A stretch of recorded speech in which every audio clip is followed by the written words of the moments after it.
Hello everyone, welcome to some State League action.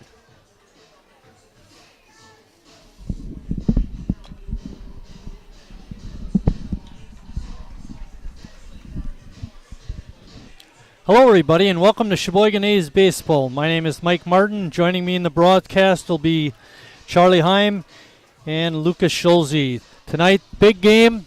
Winner advances to the state tournament in Marinette on August 5th and 6th. We'll talk a little more about that and what teams are in it. Sheboygan comes in with a 6-game winning streak, and they sit at 37-22.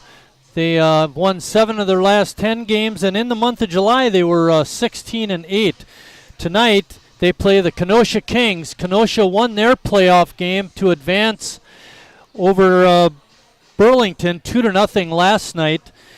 Sheboygan has had good success against Kenosha. 4-1 is the record. They won a doubleheader weekend. They won 3 out of 4 on the 17th. They won 8-2, lost 10-3, and then on Sunday, the 18th of June, they won 4-1 and 5-3. Way back on June 10th, they won here in Sheboygan 8-1. Let's go through the lineup for Kenosha. Jarrell McDade will lead off in center field. Frank Pudkill will bat second at shortstop. Batting third is the DH, Nico Tony. Batting fourth is the left fielder, Jared Bugeaud. Batting fifth, the first baseman, Costimo Canella. Batting sixth, the catcher, Brian Reyes. Batting seventh, the right fielder, Nick Penzetta. Batting eighth, Kyle Robinson. Robinson playing second base. And batting ninth is Howie Rodriguez, the third baseman. Pitching for the Kings is Ben Herrick. Defensively for Sheboygan, they have Jacob Neese at first base. Riley Palmquist is back from being injured a couple weeks ago. He's at second base. Playing third is Harry Stelt, and at shortstop is Luke Smock. In the outfield is Bennett Becker. In center field, Brady Zackerson. In right field, a familiar name, but he hasn't played with Sheboygan all year, Ross Christ. He's a good one. Catching is Justin Schnell, and pitching is Brad Reinflesch, just off of that big weekend where he set the new strikeout record. Charlie will tell you a little bit about that, and he also had a good job batting. Charlie, why don't you tell us a little bit about Ross and his weekend? So Brad Reinflesch, of course, did have that very big weekend. I was not there for that game, but still did have a number of big things about that. 2 home runs on Sunday, as well as a double off of the wall. A couple more hits as well during batting practice that went over the wall, as well as breaking the single-season strikeout record for the Sheboygan A's, currently at 142 strikeouts over 84 innings pitched and 14 games for about a 15.21 K per 9 rate. So Brad Reinflesch has had a fantastic year on the mound for the A's and is hoping to continue this with the nice Wisconsin State League tournament game. Let's talk a little bit about the state tournament. It's a 4-team event. It's being hosted this year by Kewaskum. There's a strikeout. McDade goes down swinging, and that's going to bring up Frank Podkill. It's a 4-team event. Automatic qualifiers are the host, which is Kewaskum, even though the state tournament is being held in Marinette, and also last year's champ, which is West Dallas. The teams that still have a chance of qualifying for the state tournament, Kenosha and Sheboygan, that game being played tonight right here. And then up in Menasha, Appleton and Menasha are playing. If Menasha wins, they're in the tournament. If they would happen to lose to Appleton, then they'd have to figure out the tiebreakers, and that could take some figuring. So there's 2 teams in. There's 4 teams left. Of those 4, 2 will make it. If I remember, we were talking earlier on the game with early on before the game with CJ. I believe it's actually 3 teams as part of that tiebreaker. I think Green Bay is also in the running for that. I think Northeastern Wisconsin League ran a round-robin tournament. Right, I think is the reason why. Good point. Thanks for bringing that up. if Sheboygan would happen to win tonight, they will play on Saturday at 2:30. We already know that. So hopefully we can win this one and advance. We got a good one on the mound in Rindfleisch. Pitch just off the outside corner. 2-2 is the count. There's one out. We're in the top of the first inning. As I mentioned before, Brad Rindfleisch, a fantastic year on the mound, a 2.14 ERA with a 1.23 WHIP. Has been managing to take control of games a lot. Again, especially with that big strikeout number, managing to cut down a lot of batters on strikes. If you follow Denny Moyer's articles, the echoes from the dugout in the paper, he talked about the players that we've lost over the last couple of weeks. Jimmy Jurgensen, Carson Hansen, Jack Council. Well, we lost another one for tonight's game. Gus Walker is not with us. He's playing in the Woodbat League, Northwoods League, and he will not be playing with us the rest of the season. And that's a loss. I mean, he wasn't hitting real good, but there's a drive to deep center field. Zackerson can't get it. And pulling in to second base is Frank Podko with a stand-up double. As said, Gus Walker, normally manning that center field position, had done so for every game of the year up to this point. All 59 games have been played by the A's. The Ironman of the team now tying his game record with Jacob Neese playing first base. Both of them going to be at we their also lose those game. 27 stolen bases, too. It's if he could get on with a walk or a single, it's almost like having a double. So we'll miss that.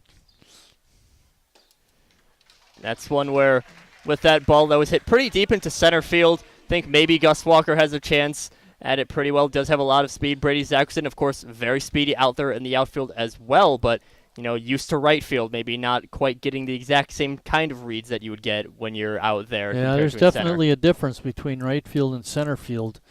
Nico Tony is the batter. Nico is the DH.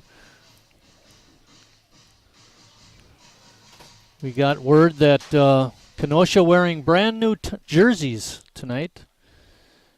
Good for them. Too bad they had to wait till the end of the season. Tony not even running very hard, just trots down, and Smock on the play to first gets the out, and Podko advances to third.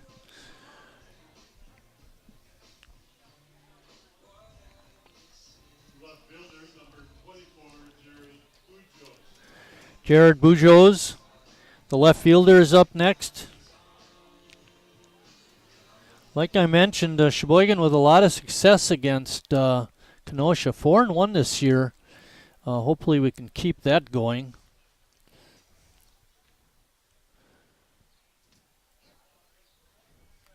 We pulled out some stats from the last couple years. I think it's about 6 years. Ross Chris had a 6-year career. He played through his college years.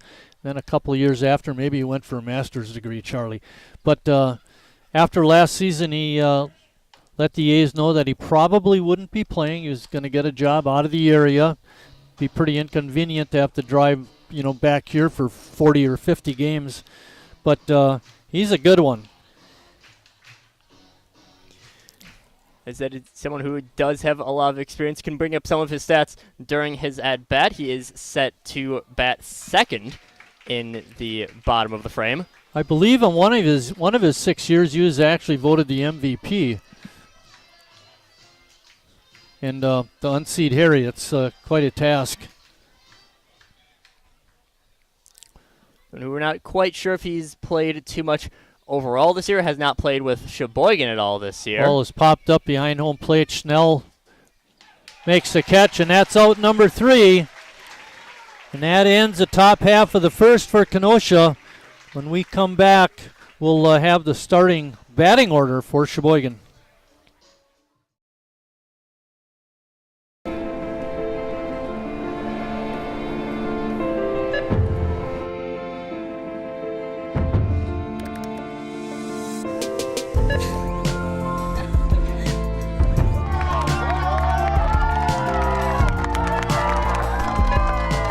shop Meyer, you help support programs like Boys and Girls Clubs and Girls Who Code that show kids they can dream anything and do even more. Carrier asks, what does comfort mean to you? We know it means more than just the temperature. And the people who invented modern air conditioning keep inventing new ways to make you comfortable. Carrier, turn to the experts. For your heating and cooling needs, call Advanced Comfort Systems, Sheboygan's only Carrier factory authorized dealer.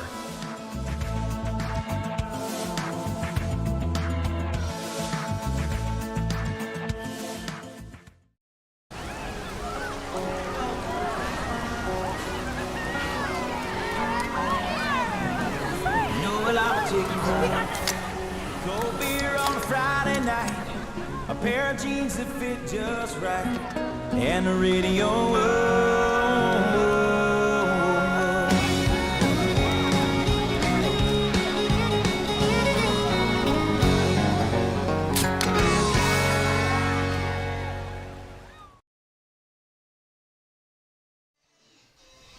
I'm not sure if we mentioned this, but tonight's game is a 7-inning game, and the reason for that is when these teams advance to the state tournament, those state tournament games are 7 innings long. Therefore, the qualifying is also a 7-inning game, and that's the reason for that. The starting lineup for Sheboygan, the batting order, Luke Smock will lead off at short. Batting second is Ross Christ in right. Harry Stout batting third at third base. Brady Zackerson is in center field. Batting fourth, Jacob Neese bats fifth at first base. Brad Reinflesch, pitching and DHing, is hitting sixth. Batting seventh, Riley Palmquist. Palmquist at second. Justin Schnell batting eighth and catching, and batting ninth, the left fielder Bennett Becker. Having a nice weekend, but not in the starting lineup, is Ian Mary. He is here, so he'd be a good option off the bench, Charlie. And indeed, Mary has been hitting very well, a 306 average, 865 OPS, has done very well for himself. And Luke Smock, also someone who has done well for himself, hasn't played too much, just 12 games on the year so far for the starting shortstop. Bouncing ball to short. Podko's throw across is in time to get Smock. There's one out in the bottom of the first, and that brings up Ross Christ. Ross Christ mentioned last inning, someone who we haven't seen all year this year, but we have seen quite a bit last year. A 371 average, 439 on base, 531 slugging in 61 games, 25 doubles, 4 home runs. Someone who was a very good player for the A's in the past season. He was a doubles machine last year with 25. I'm not sure where that ranks in terms of a season record, but he had a lot of them. CJ, do you know if he's been playing this year? No idea. We don't have any idea if Ross was on a team during the course of the year or not.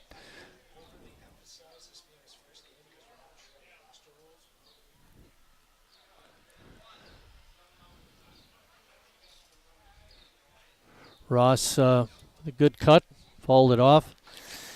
Harry Stout waiting on deck. There's two very dangerous players that you want to have back-to-back, Christ and Stout. Last year, Harry was MVP of the team. He's being pushed this year by Brady Zackerson. You know, as I look across my sheet, I highlighted the categories where he leads. Brady's got a lot of categories where he's leading the team this year, and one of them is batting average for regulars. And Harry also someone who's leading in quite a bit. Harry leading in on-base RBIs and walks. Brady leading in batting average, slugging percentage, doubles, and home runs.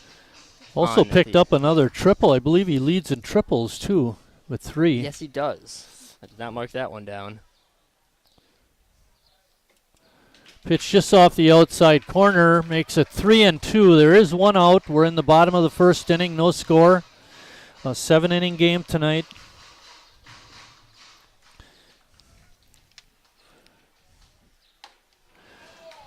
Trying to check his swing, but Ross could not. He goes down on strikes.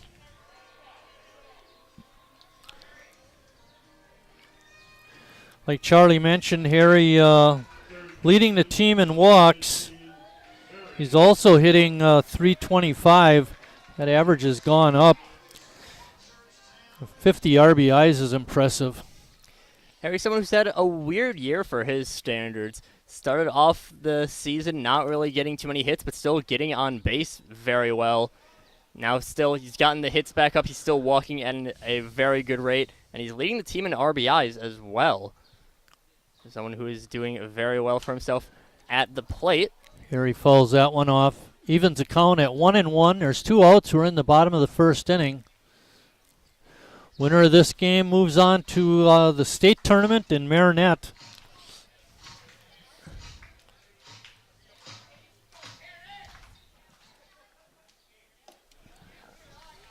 I think probably the biggest stat that Harry is glad to have an improvement on, 4 steals on the year, compared to last year only having 2. At least once Lucas Harry was the back end of that double steal. There's a drive out to center field. That'll go down. No, McDade on a great running catch. I didn't think he was going to catch up to it, but he did. And that ends the first inning for Sheboygan after 1 complete, no score.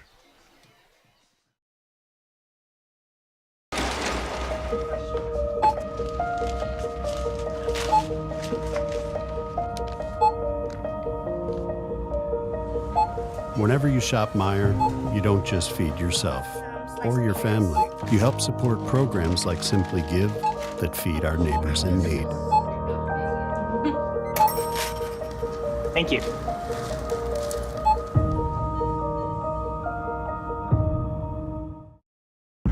I grew up working in my family's supper clubs. This is where it started with us as far as the fish that we serve at Culver's today. We source the finest cod and batter each fillet by hand and always cook it to order. That beautiful golden brown color and flaky on the inside. The fish fry is a Midwest tradition. It's about families coming together. I love bringing this tradition to guests everywhere. Mom and Dad would be proud. Welcome to Delicious. Wingism number 1, the Flavor Saver.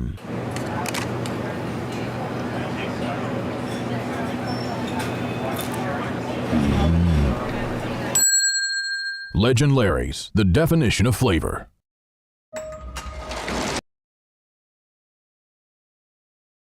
Wingism number 2, the Joker. Then her dad walked in. Dude, we're done eating. Use a napkin. Are you serious? Yeah. Are you serious? Yeah, I'm serious. Why so serious? Legend Larry's, the definition of flavor. Costimo Canella will lead off the second inning for Kenosha. You know, we were talking about Brady and all the categories that he leads in for hitting.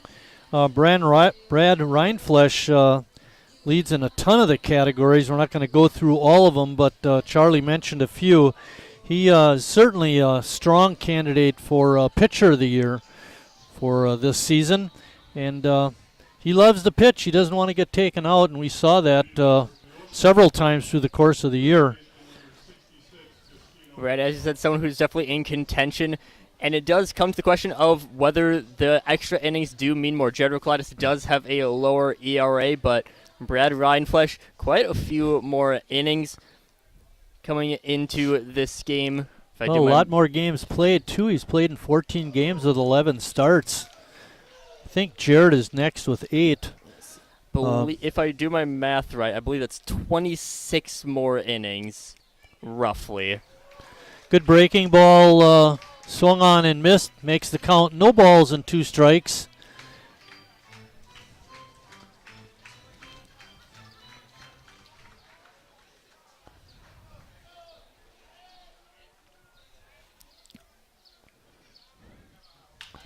Bouncing ball up the middle and gets past Reinflesch, goes out to center field.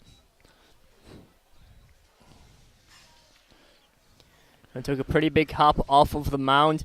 Ended up rolling it through. No chance for anyone to get at that one. So Canella comes in with a single. Brian Reyes, the catcher, is up next. Just looking down at first base, Canella doesn't look like a big threat to steal the base. Brad does a pretty nice job of keeping runners close. First pitch is in for a strike. Second inning in a row that Kenosha's gotten a hit. They're swinging the bat up there.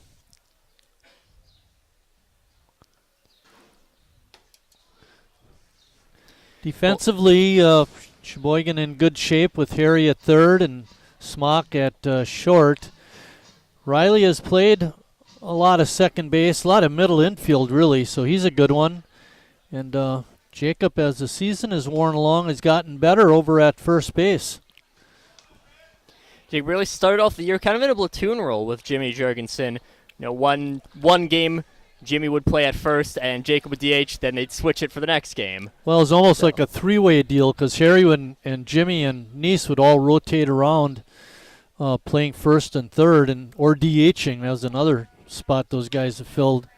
Bouncing ball is just foul. Very close. Evens the count at 2-2. Nobody out. We're in the top of the second inning. And as you said, with that defense, of course, Justin Schnell behind the plate, our most reliable defensive catcher on the team. Of course, we did mention we do have Ian Mary on the bench as well. In case there's a 76 degrees is a game time temperature. There are cloudy skies, but the temperature is very nice. And that ball looked very close, but it was called a ball. That makes the count 3-2. Close, and Schnell did a pretty good job of trying to sell that one.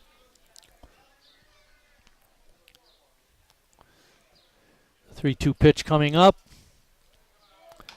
And a bouncer called foul. Batter will remain at bat. Good play by Schnell to get that, what he thought would be the out. Our home plate umpire right on top of that. It's one where he waited until contact was made to call foul, so technically if he lets it drop, it might roll fair, but that's one you don't know until you've already grabbed it, so. 3-2 pitch again coming up. Canella was not running off the first on that last 3-2 pitch. Line drive past Smock out to left field. First two batters reach in the second for Kenosha. That's going to bring up Nick Penzetta. Things getting a little hairy here, Charlie. Kenosha's done a good job of hitting the ball in just some good locations. Of course, that double back in the first inning, just a nice deep hit ball. Brady Zackerson not able to catch up with that one. Canella's hit right up the middle, bounces off the mound. No chance for Palmquist to get at that one.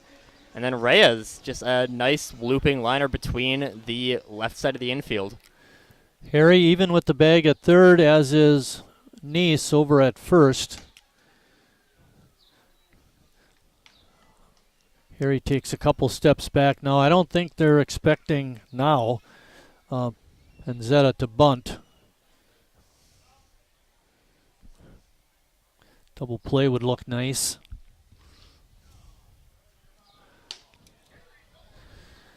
Squared the bunt that time, but took the pitch outside. Count is now 2-0. We've talked about this on and off throughout the year. You don't want to get too far behind in a 7-inning game. You just don't have the time you may need to battle back.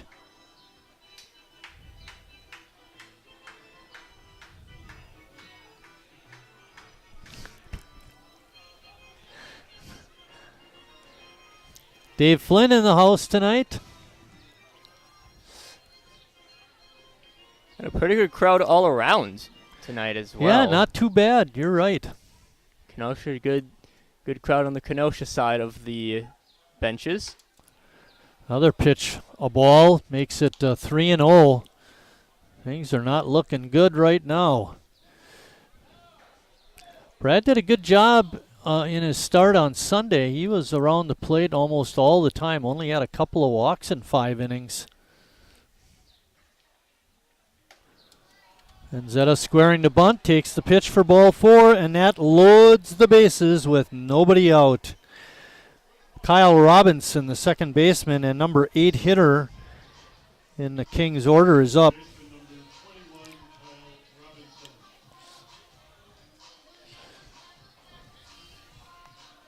It's a nice patient at bat from Panzetta. Did square up the bunt a few times, but made sure to pull back when he saw that it wasn't in the zone. Well, I wonder if he was just trying to throw off Brad, by squaring around like that. First pitch is in for a strike. It is definitely possible. I don't remember who it was against, but I believe Sheboygan did have some where they were recognizing that pitcher was having some difficulty throwing it in the zone with the batter squaring to bunt. You know where you see a lot of that, Charlie? High school baseball. Liner, Neese throws it away. Another run is going to try. No. Retreating back to third and diving in was Reyes.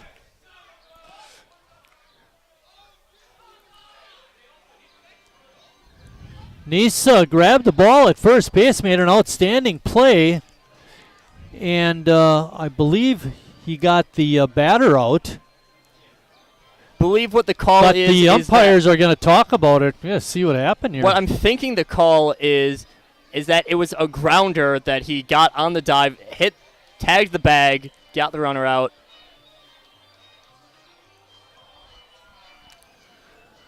And believe that is what they're going with. So, Canella scores from third. Reyes moves to third. Panzetta is on at second. And Robinson grounds out 3 unassisted, but he does get an RBI. And that's going to bring up Howie Rodriguez, and he hits one to deep left field, way out of here. A 3-run blast. And Kenosha goes up 4-0.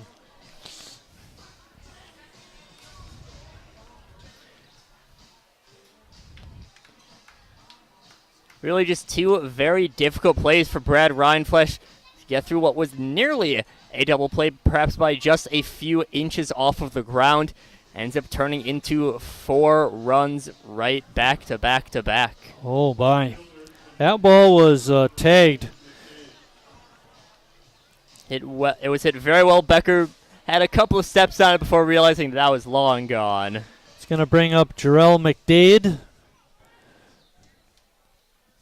Dade 0 for 1 in the ball game. Struck out his first time up. Takes that breaking ball in for a strike. Well, Sheboygan's got some work to do now. Trailing 4-0. We've talked all year, Charlie, that 7, 8, and 9 part of the order for the other teams have always caused us grief, and big-time grief tonight. That 3-run homer. That one just the first home run Rindfleisch has given up on the year in 84 innings. Or 85 and a third now. Picked a bad time for that first home run.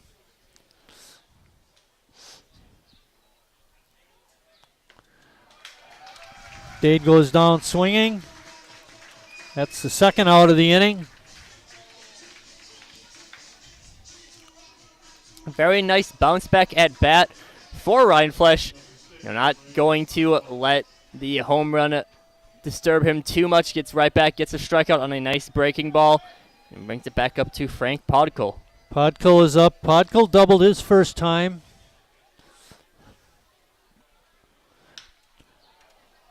Hanging breaking ball is flied out to center, and Zackerson makes the catch, and that ends the second inning, top half of the second inning, but not before Kenosha comes up with 4 runs.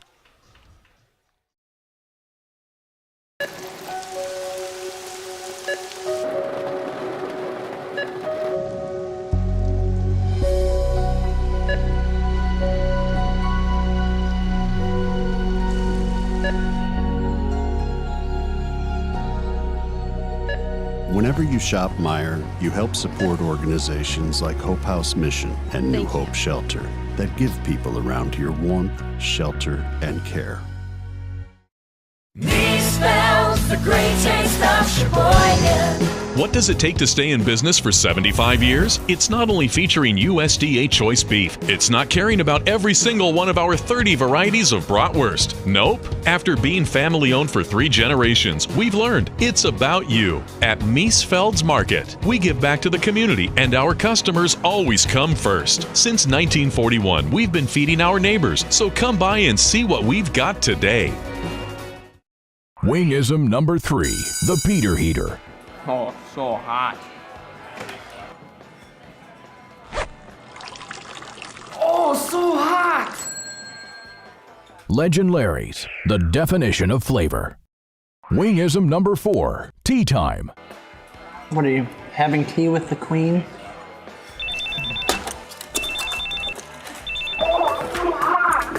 Hello. Nice. Legend Larry's, the definition of flavor.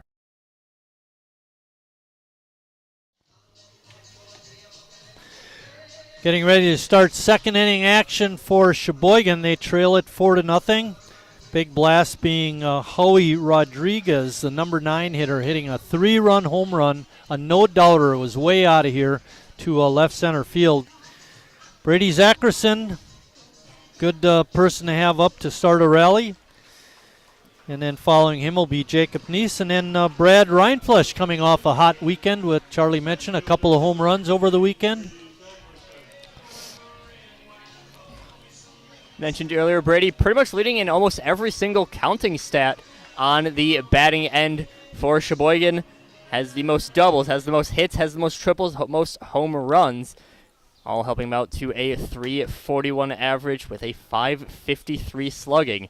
First pitch taken for a strike.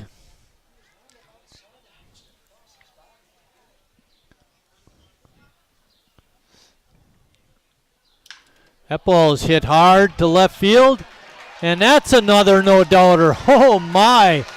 Brady, home run number 6 on the year, a long gunner. And Zackerson doing a nice job of answering back. A home run for them, a home run for us. And so Sheboygan is getting their own work on the board and run up there for the Northwoods cleanup hitter, Brady Zackerson. That brings up Jacob Neese.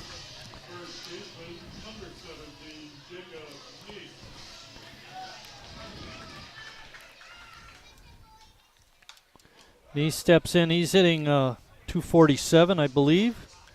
247 on the year. Leads the team in at-bats.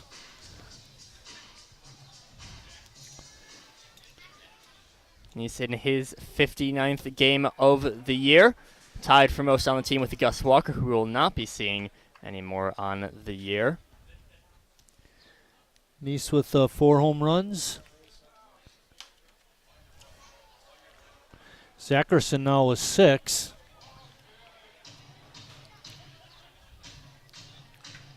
It's 4-1. We're in the bottom of the second inning. Sheboygan is going to have to battle back. Bouncing ball to third. Strong throw across by Rodriguez is in time.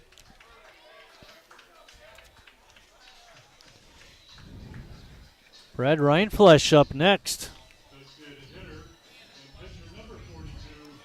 Brad, the Shohei Ohtani of Sheboygan. To be honest, I spent most of the pregame process trying to figure out if I could get some nickname to combine the two. I couldn't figure out anything with that, but of course, top-tier pitcher for the team right now, has the highest OPS on the team, although in much more limited sample size compared to some of the other batters. Yeah, when I mentioned about leading the team in various categories with the different players and that kind of thing, I'm speaking about people that have played, on a regular basis. The leading hitter on the team actually is batting 1,000.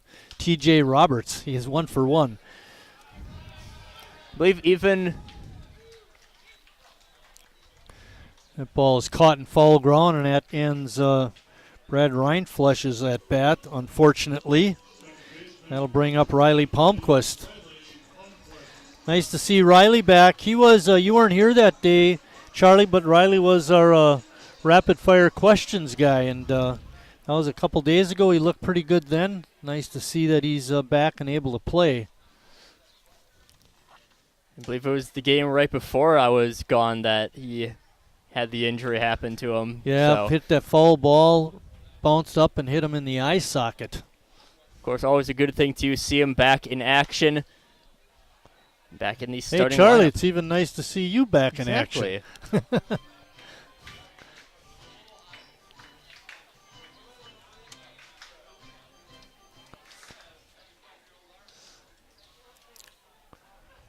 Lucas Schulze running the camera, giving us the pitch counts. Through 2 innings, Brad Reinfleisch has 42 pitches. A little bit on the high side. Hopefully we'll get that corrected next inning.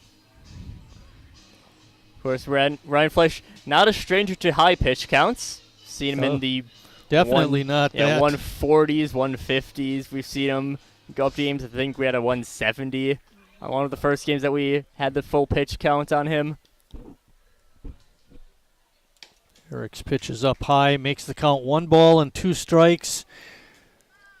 Riley Palmquist needs a couple hits, get that batting average up. So Riley, usually a pretty strong hitter. 186 average, though.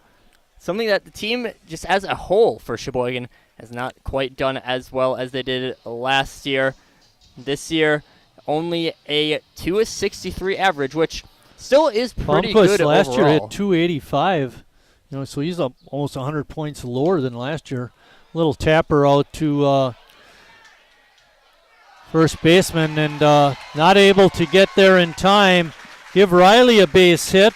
Good hustle by him. Pitcher a little bit slow getting over there, and that was just enough. Riley hustling. That'll bring up Justin Schnell.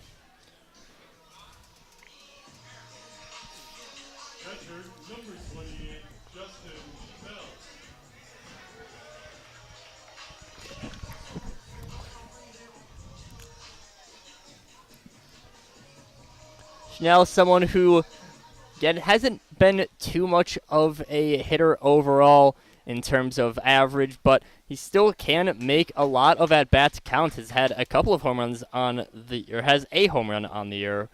I see him, Charlie, Justin Schnell, and Gus Walker this year being similar players in that their batting averages are low, but their defense is really good. And, of course, Gus, when he gets on base, is a real igniter. Those stolen bases. There's a slow roller out to second. Shortstop, and he throws across for the out. And that ends Sheboygan's second inning, but not before they score a run on a long home run by Brady Zackerson. After 2 complete, Kenosha on top, 4-1.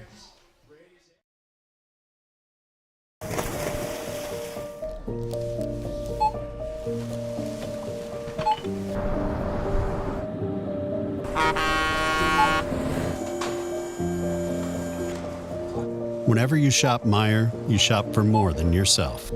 You help support sustainability in all our communities. Thank you. Today, tomorrow, and for years to come.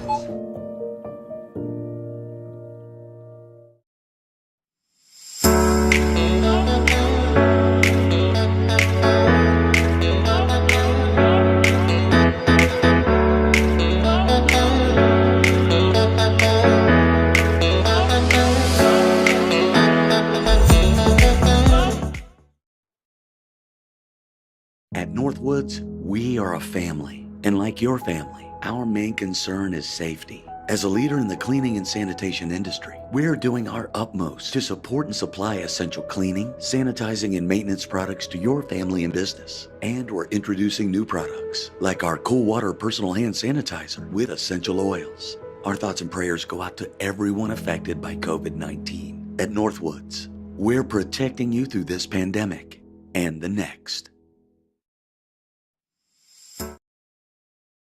Nico Tony is going to lead off the third inning for Kenosha. The big blow of the ball game was Henry Rodriguez's 3-run homer, cleared the bases, and then was tested on defense, picked up a nice ground ball and threw it across for the out. So Howie having a nice game.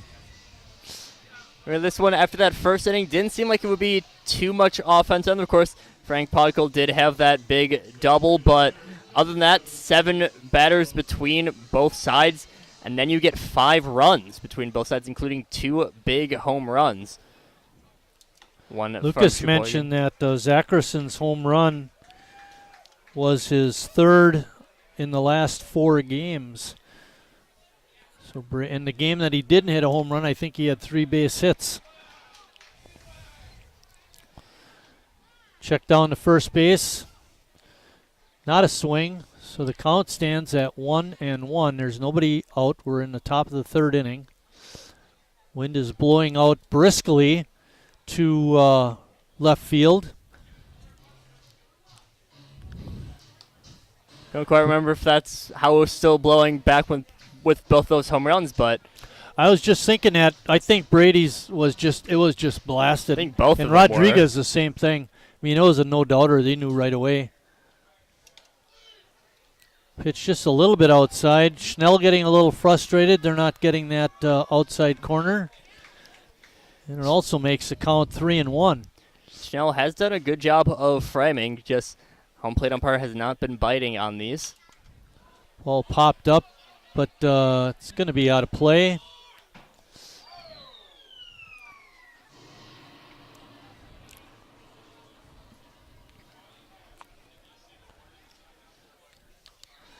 Another 3-2 count for Brad Reinflesch.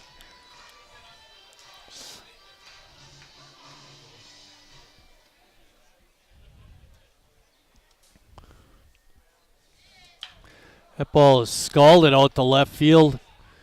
Becker cutting it off and hustles it back in, holding Tony to a single. But another base hit for Kenosha. That's their 5th already. We're only in the 3rd inning. Jared Bujo's, the left fielder, is up. He fouled out to end the 1st inning to the catcher Schnell. Made a fine catch. And for the most part, Kenosha has just been some very solid hitting. Some nice hits, getting right to where the defense is and not giving the defense a chance to get at most of their hits. First pitch is in for a strike. Got to shut him out the rest of the way and come back. We can't allow him to get any more runs.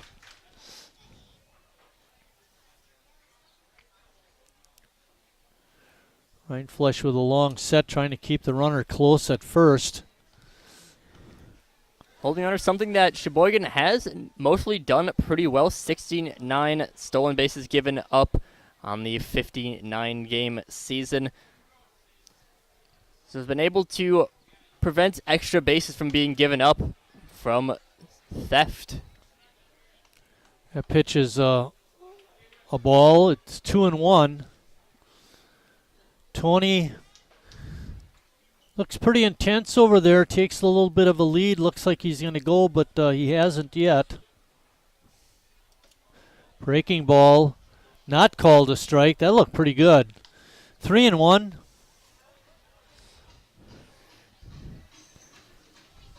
Reinflesch with a nice job of staying composed. He is someone who can sometimes get in his own head a little bit, but that time just stay relaxed and pitch a nice one. Fastball is hit out to left field. Another base hit.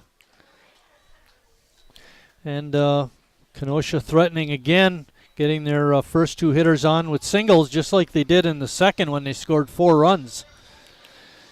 Again, just another one that's nicely hit. Harry Stout, really all he can do is watch that one go past him. Not a chance to dive at it, no chance to make a play on it. Just rolls on into the outfield for another single. Cristimo Canella, the first baseman, is up. He singled in the 2nd inning to lead off the inning. He's coming up now with 2 runners on.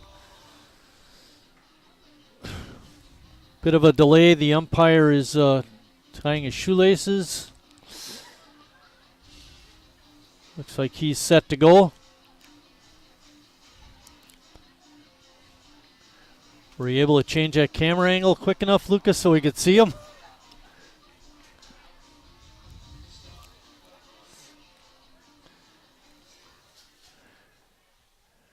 Alrighty, here we go. Canella swings at that first pitch and pops it up to center fielder Zackerson coming in. And he has it.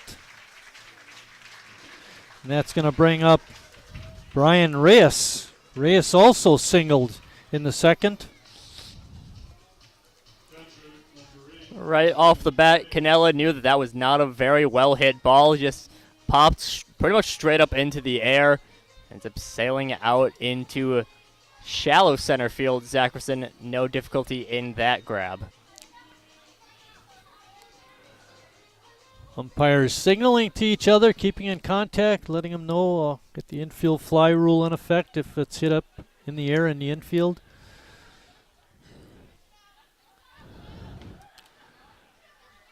This pitch is in for a strike. It's always good to have umpires that work together, have worked together, and feel comfortable working with each other. Usually makes the game go a little better. That looks to be the case tonight.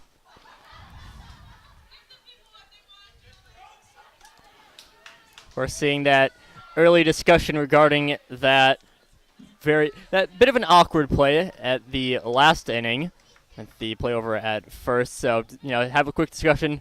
And like you said, very good for umpires to keep on the same page as each other. That pitch is in there for strike two. 1-2 is the count to Reyes. Infielders are all back for Sheboygan. Jacob not holding the runner at first, with the runner on second. Breaking ball. Good pitch by Ryan Flesch, but Reyes able to spoil it. Reyes, I think, definitely a little bit lucky to have made contact with that one at all.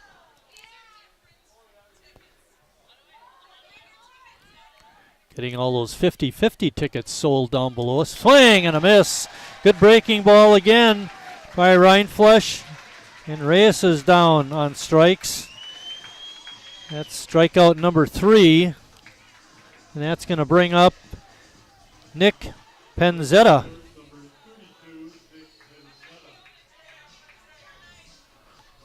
Penzetta walked and scored in the second.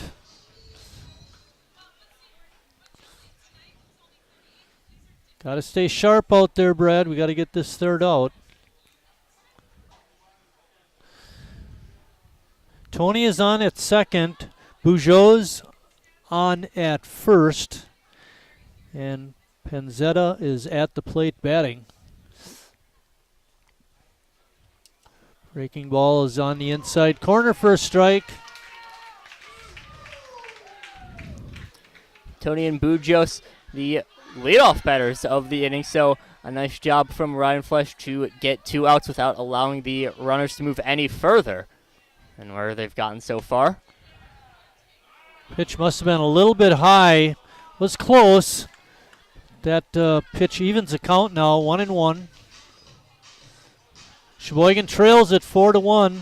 Big blast being Howie Rodriguez's 3-run homer in the second.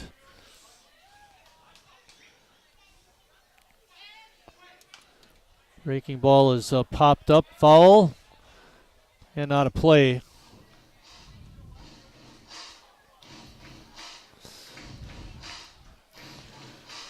Of course, you mentioned before in this inning that the umpires having some nice communication with each other and also having some nice communication with Ryan Flesch. I think Ryan Flesch did ask for why the last ball was a ball.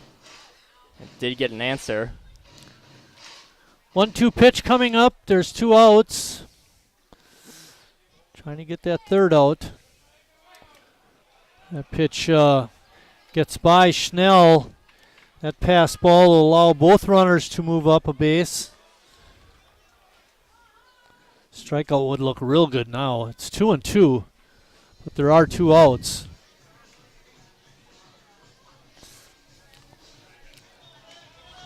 Nice night for a ball game.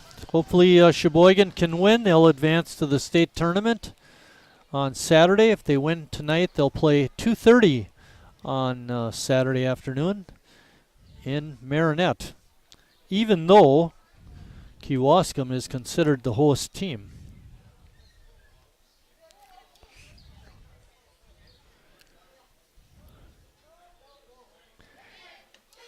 Pitch just off the outside corner. Makes the count 3-2. Panetta walked his first time up. He's got a good eye.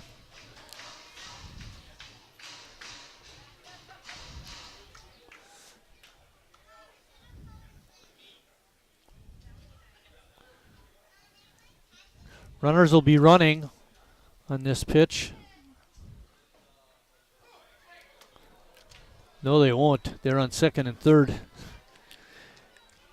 And that's ball 4. Didn't matter. Bases are loaded for Kyle Robinson. Now, he's the guy that hit that hard ground ball to Neese that Neese was able to grab and touch first for the out. And a run did score on that play. Well, Tim Moyer comes out to talk to his pitcher. What do you think he's telling him, Charlie? That's what I think is a lot of just, I think Tim Moyer knows that Brad is a very good pitcher. He's someone who can get out of jams like this, so could just be something where it's, don't get stuck in your own head. Make sure you just know your spots, throw your pitches, and don't worry in the end. Sometimes pitching can be a lot of just in the brain, just a lot of baseball in general can just be, you need to be in the right mindset. I think that's a good comment. Be in the right mindset. Hopefully Brad's there now.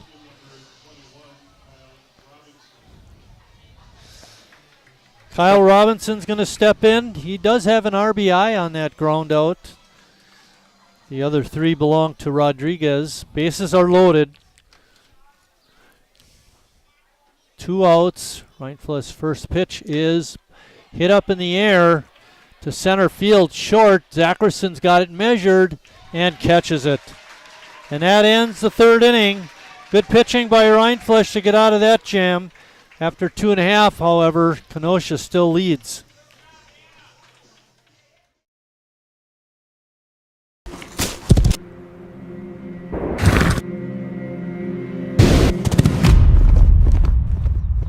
Let me tell you a story about a beer rooted in the heart of America, found in a community where a handshake is a sure contract, brewed for those who found opportunity in challenge and hope in tomorrow, raised by generations willing to sip, share, risk, remember. This is a story bigger than beer. This is the story of the American spirit.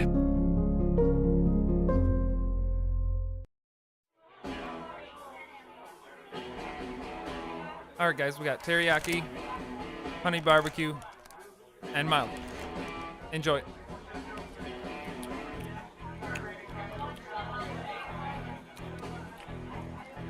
All right, DOA wings, hottest on the menu. You got a problem?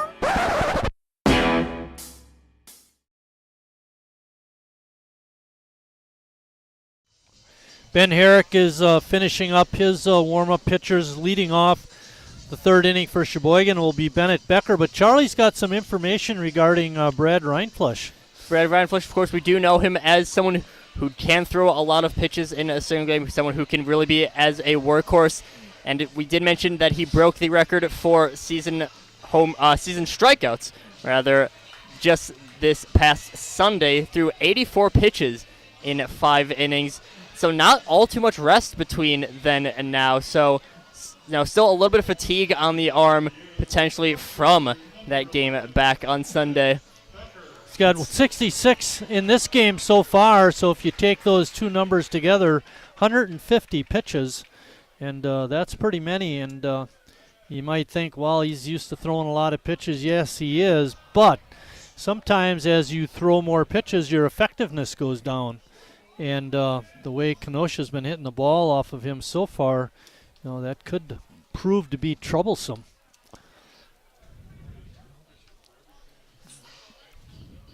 31 pitches now for Herrick. And Rindfleisch with 66. What a difference. Bennett Becker is at the plate with a 1-2 count. Bennett hitting .255. Swing and a miss. Good pitch by Herrick. And that takes us back to the top of the order. Luke Smock.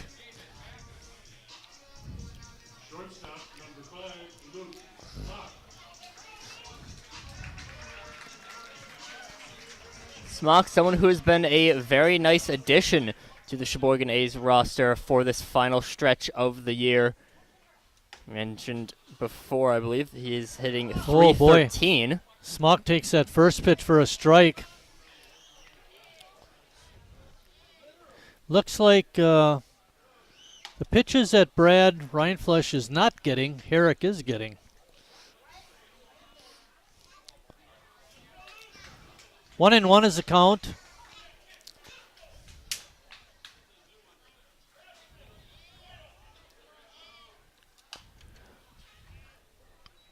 Paul fouled off the screen.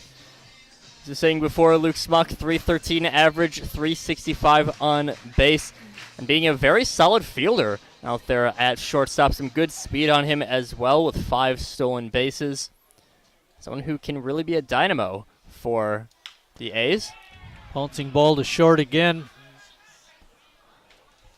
Nice play across is in time. So 2 times up for Luke, 2 ground balls to shortstop. That's going to bring up Ross Christ. Well, it's 2 results that do lead him to an 0-2 on the day. Both of them very close calls on what are normally pretty routine ground balls. So Luke Smock showing off the speed, making those into some close plays, making the defense have to work for it. See if Sheboygan can get a 2-out rally going. Ross takes that first pitch for a strike. Ross, a very good hitter, spends most of his time last year in right field and at second base, and did a nice job at both those positions. On defense, was an excellent hitter. We cataloged that a little earlier. Was very solid fielder out there as well. .944 fielding percentage, so 94% of his total catches are not errors, as well as 11 stolen bases. So, aside from just being able to hit the ball well to get those doubles, he can sometimes turn singles into doubles or turn doubles into triples with the speed. 1-2 pitch coming up. There's 2 outs. We're in the third. Swing and a miss. Herrick with a very clean third inning. And as we head to the fourth, Kenosha still on top. Estimated hold time is now less than 96 minutes.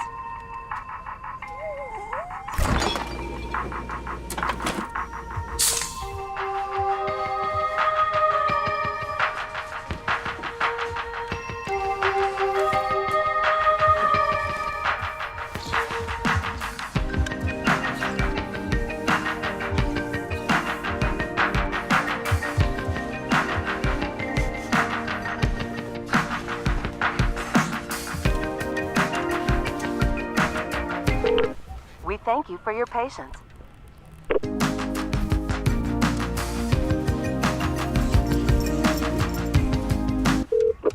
Sorry, are you still there? Yes. Okay, please hold.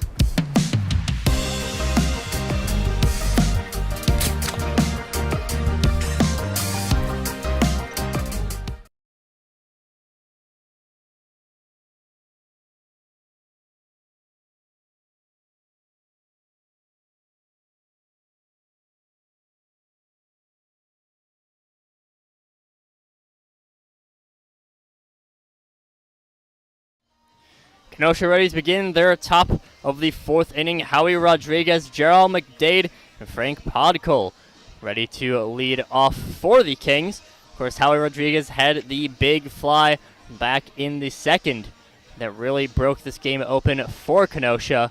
But Brad Reinflesch hoping to settle things down for Sheboygan. Had a little bit of difficulty in the last inning, but still managed to get through unscathed. And is hoping to do another inning without any damage done in this one.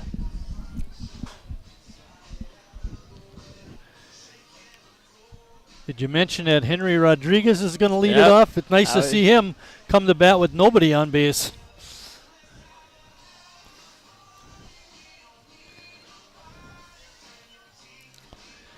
Menasha and Appleton are playing up in Menasha. If Menasha wins, they will advance to the state tournament. If Appleton wins, then you got to figure out a tiebreaker between Menasha, Appleton, and the Green Bay Blue Ribbons. Here it's pretty simple. Win and you're in.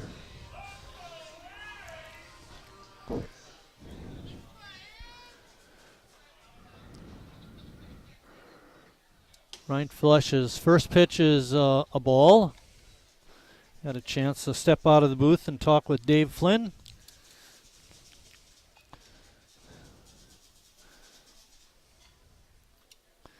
Dave is a pretty famous guy. We used to mention his name when we'd be broadcasting, Chris Wright and I broadcasting basketball games. We'd always mention Dave Flynn. And it's like he was an urban legend. Is he for real, or is that just a name we're throwing out there? No, he's a real guy. It's not like a code word for going to the bathroom. I got to go talk to Dave Flynn real quick. Yeah, no, not like that. 3-0 is the count. Brad having trouble finding the strike zone. Wonder if it's because of that home run. What the heck is Rodriguez doing batting ninth anyway? Pitch on the inside corner for a strike. It's interesting here. 4 games in a row we played them on that Saturday-Sunday doubleheader deal. Won 3 out of those 4. Ball is popped up on the infield. Neese looks to have a beat on it and makes the catch in fair territory. Good comeback by Brad to get the out. And that's going to take us to the top of the order. Jarrell McDade. Every so often, Sheboygan will just have that one hitter on a team that gives them trouble throughout the entire game. So good job of shutting down Howie Rodriguez for this game before something like that can start spiraling out of control. McDade had a good rip at that first pitch, but fouled it off.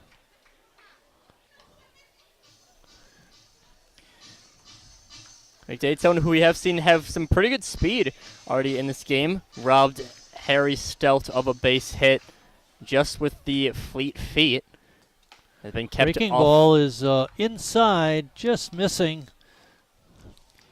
McDade has been kept off the base paths so far. 2 strikeouts on the day so far.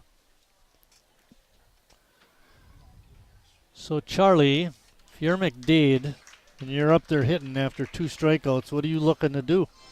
I think that's one where you're just trying to, if Kenosha, you're trying to make sure that you can just get contact in any way, fair ball contact. Anyway, just to start getting, some confidence, some momentum rolling. Yeah, he couldn't make contact there. Not going Goes to be down swinging. At least he's been swinging each time, but no success. And that's going to bring up Frank Podkel. He playing a nice shortstop, has made all the plays so far.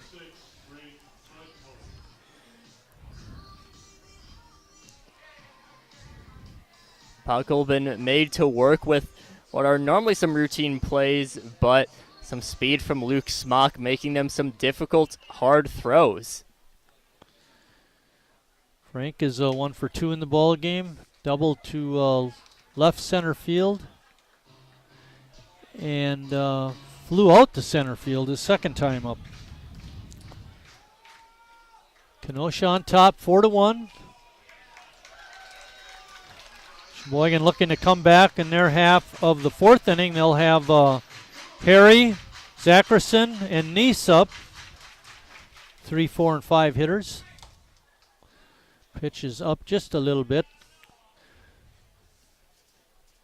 Count is 1 ball and 2 strikes.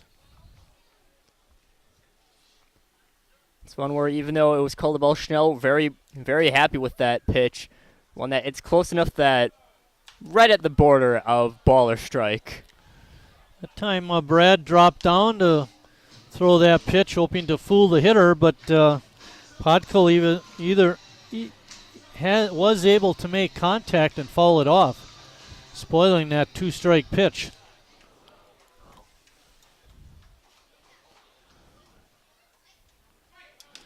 Big breaking ball, again fouled off. 1 and 2 is the count. There's 2 outs. We're in the top of the 4th. Nobody on for the Kings.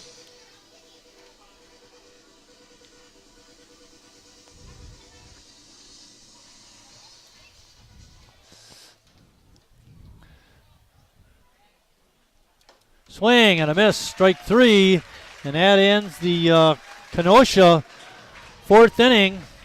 When we come back, Harry will be leading it off.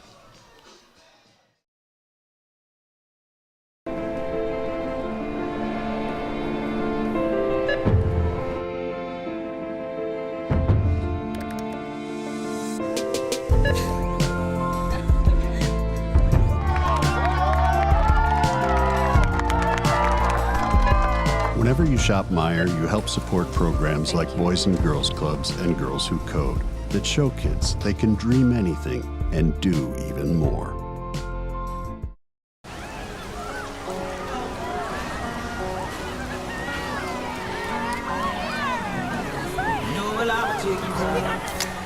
Cold beer on a Friday night, a pair of jeans that fit just right, and the radio.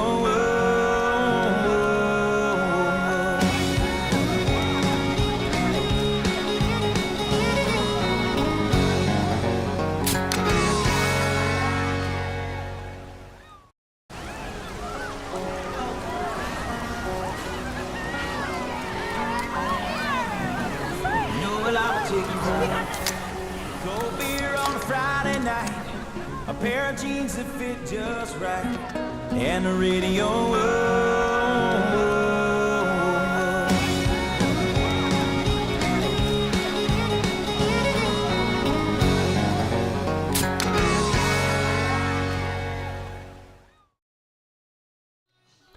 It's trivia time.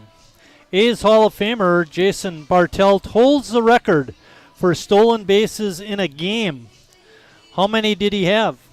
4, 5, or 6? We'll give you that answer if the interns remember. Hopefully we this will half this inning. Charlie, no looking at the answer this time. Now I'm going off of memory for this one, but I believe for the MLB. Oh, the MLB, I think the most in a game is Ricky Henderson. I think had 11 in a game. Oh, wow. I would have never thought it was that high. It's either 8 or 11 that he had. I don't remember which. We could get our smartphones to work. Well, have them do the job. I'm on the job right now. I'm being responsible. That's why we're having. Oh no, but I'm saying get your smartphone to work. Not you. You're already working. Ground ball out to second, and Harry's an easy out. Kyle Robinson on that play. That's going to sound like he might have cracked his bat, too. That brings up Brady Zackerson, the Northwoods cleanup hitter. He hit a home run, his first at bat, a no doubter.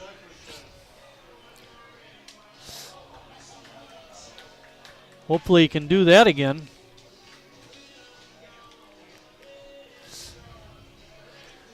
A's Hall of Famer Jason Bartelt holds the record for stolen bases in a game. How many? 4, 5, or 6? I'll give you that after Brady completes his at-bat. Oh, so I was very wrong in the MLB one. It was, for the MLB one, it was 7 by Billy Hamilton. Not the Billy Hamilton that played recently, the one that played in the late 1890s. Ooh, wow. That's a long time ago. But that does not Brady answer. takes that pitch for a strike, too. There's 1 ball and 2 strikes. Doesn't answer our current question, though. Nope, we'll have that for you in just We'll a little bit here. do it after this at bat. Yeah, sounds reasonable. That evens the count at 2-2. Waiting on deck is Jacob Neese. Sheboygan only with 2 hits in the ball game. Ben Herrick doing a great job for his ball club. There's a line drive into left field, a base hit.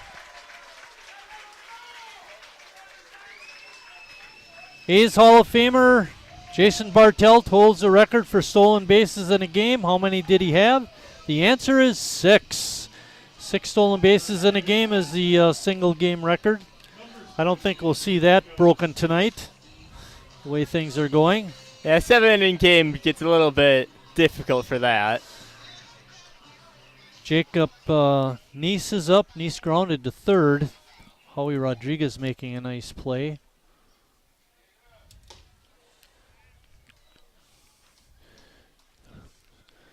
Sheboygan trails 4-1. Needs a We'll very see if Brady's stealing. He's a pretty good base stealer, but down 3 runs. I don't know if you want to take a chance. Plus, with the left-hander on the mound, it may make it a little more difficult to get a good lead. Brady with 5 stolen bases on the year. Someone who does do pretty well at stealing bases. 1 caught stealing on the year, so a 5-for-6 clip. Pitch inside and gets away. Gets away from Reyes, and that allows Zackerson to move to second base. So a runner in scoring position for Sheboygan. Ball's hit to the outfield for a base hit. Should score Brady. He's got excellent speed. And no need to risk yourself on a stolen base attempt for that one. Ball goes wild inside. Brady's able to advance on to second. That pitch is outside. Makes the count 3-1 to Jacob. And Brad Reinflesch, who has been hot, is waiting on deck. Don't be too anxious up there. Make sure it's a strike, Jacob.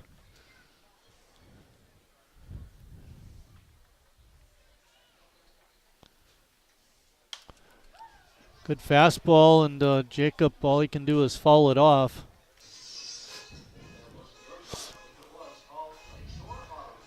Lakeshore Auto gets a shout out from CJ.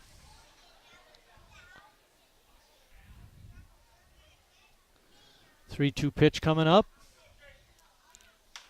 Jacob leans the bat out there and is able to spoil it. Good job by Jacob to hang in there.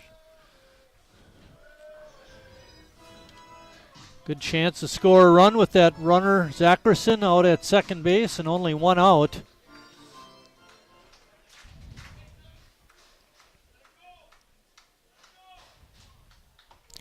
Pitch is inside for ball 4. Tying run coming to the plate in Brad Reinflesch.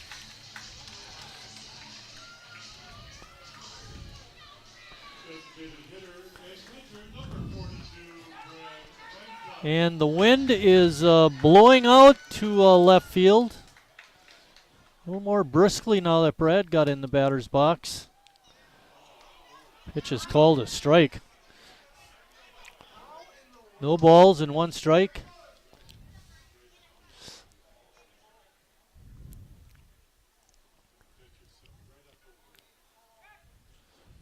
Herrick drives Zackerson back.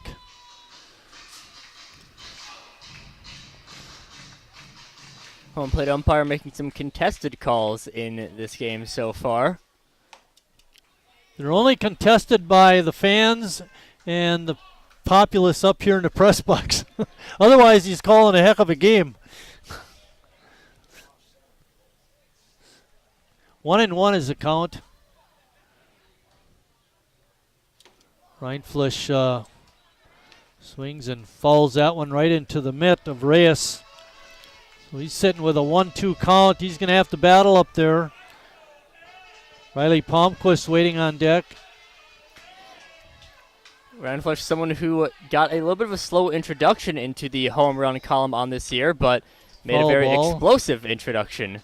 Yeah, into 2 the in home 1 run day. column.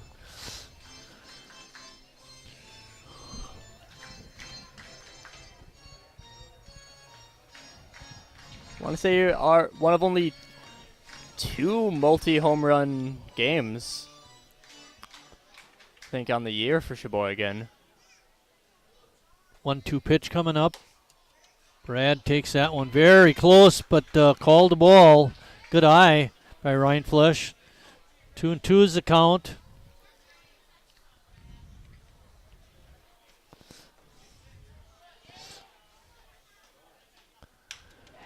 Reaches out, hits it over the shortstop for a base hit.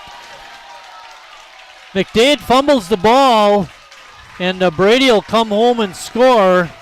Give Ryan Flesh a single, and Zackerson scores on the E8. McDade not able to pick it up, and Sheboygan now trailing 4-2. Tying run is on base, and that brings up Riley Palmquist. Palmquist hit a ball to the first baseman,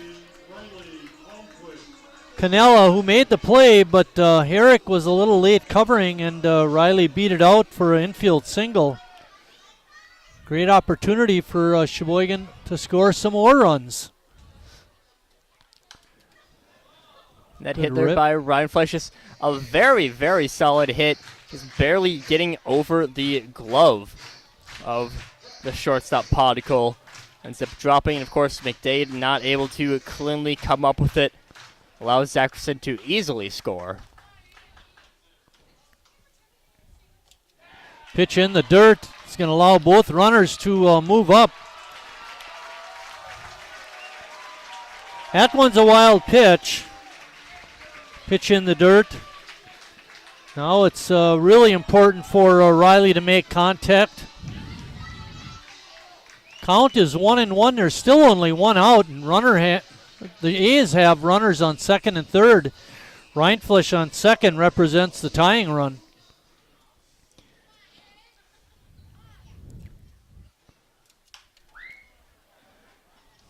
Palmquist fouls that one off. Palmquist, someone who we've seen fairly regularly, 45 games played, has 14 RBIs in those games played, hoping for numbers at least 15. Pitch is up high, evens the count at 2-2. Neese is on at third. Brad Rindfleisch at second.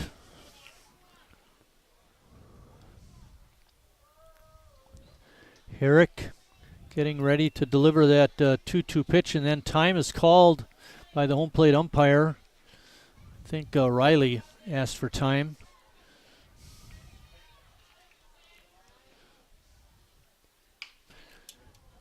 Ball is hit hard but foul.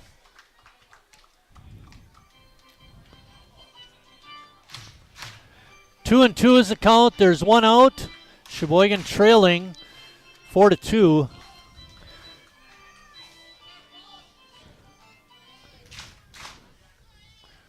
Herrick's 2-2 pitch on the way. Riley over the shortstop's head into short left field. That'll score another run. Rindfleisch will hold at third. Palmquist with an RBI single, and Sheboygan is now only down 1 run, and they still have runners on. A runner on third, still only 1 out. And again, just a very solid hit, and that one bloops right into the outfield where no one can get it.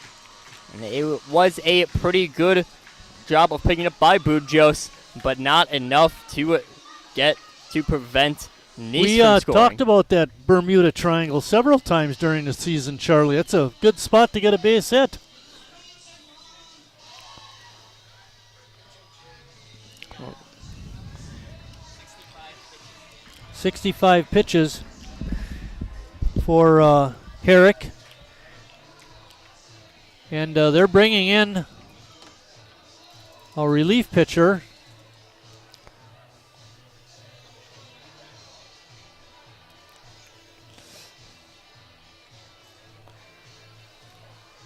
We mentioned earlier in the broadcast that Kenosha is wearing brand new jerseys.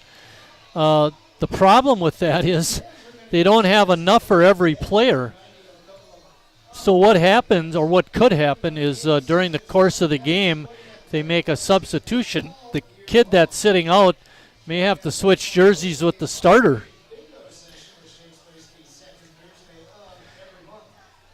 Herrick is done for the night. He went 3 1/3 innings.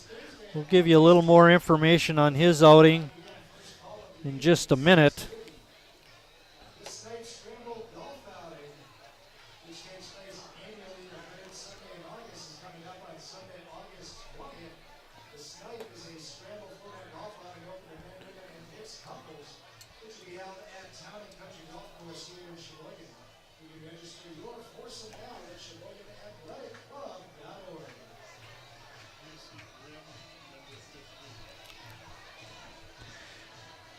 Ben Herrick went 3 1/3 innings, gave up 5 hits, 1 walk, 3 strikeouts. He allowed so far 3 runs, and they're all earned. Bill, who's pitching? Stacy Grimm is in to pitch.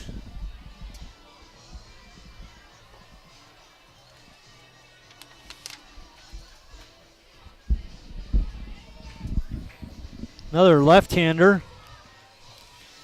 So Kenosha coming right back after the lefty with Ben Herrick, now coming in with Casey Grimm as the second left-hander in a row. And an interesting stat for you, Charlie. Justin Schnell is coming in to bat. He leads the ball club this year in sacrifice flies. He's got 5 of them. The next closest has 3, and that's Jack Council. Who would have thought that, huh? Not something you usually see or expect. Well, I'm just thinking Council hasn't played that much with us, and yet he's got 3 sacrifice flies. Well, hopefully Justin can hit a hard one.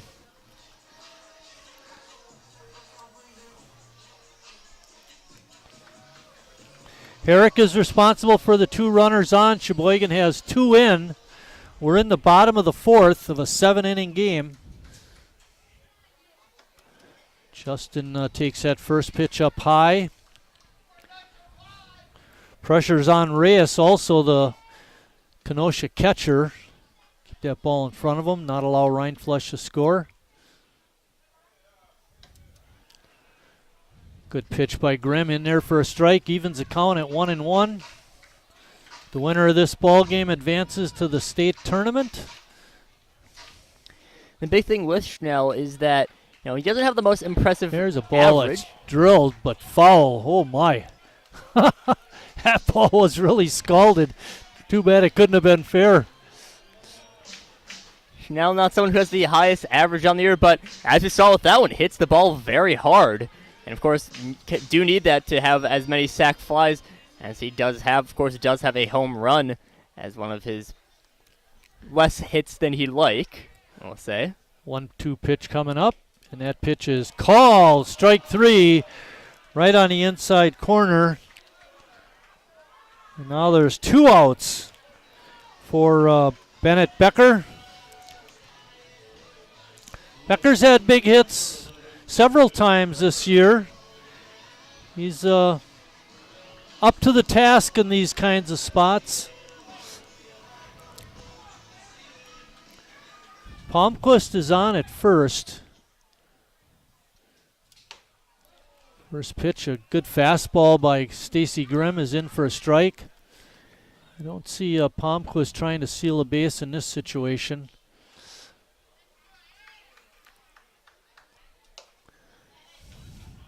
That evens the count at 1-1. And Grimm mostly has done a pretty good job with these pitches. Has had some that are very, very difficult to swing at, but are still called strikes. Hit Schnell with that low inside corner. This time got Becker with a pitch just on the top of the zone. Becker with a good swing, but a miss. 1-2 is the count. Grimm trying to work out of a jam, a 1 out, 1st and 3rd, and he's gotten the first guy, Schnell, on strikes. Bennett takes that pitch for a ball. It's 2-2 with 2 outs.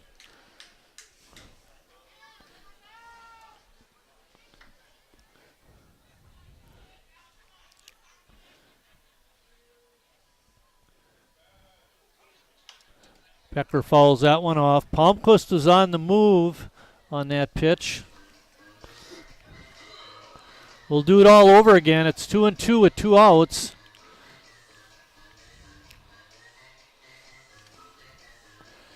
Stacy Grimm came in for the starter, Ben Herrick.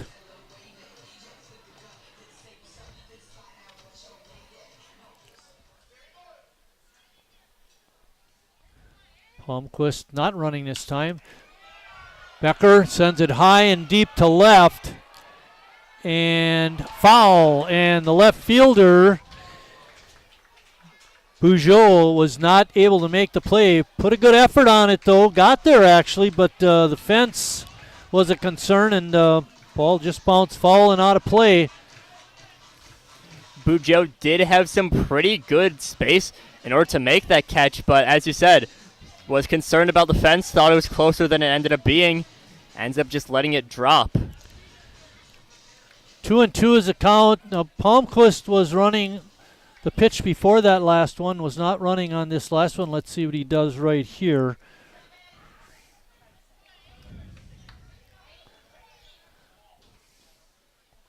Becker takes that pitch high.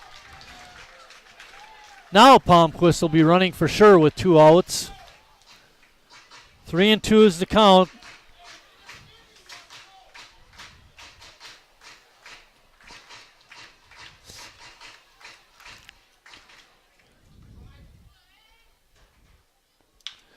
Hard ball to third, off the leg of Rodriguez, and he cannot make a play, and a run scores for Sheboygan. It was a hard play. It was backhand right down the line. He got his glove down, but was not able to pick it up.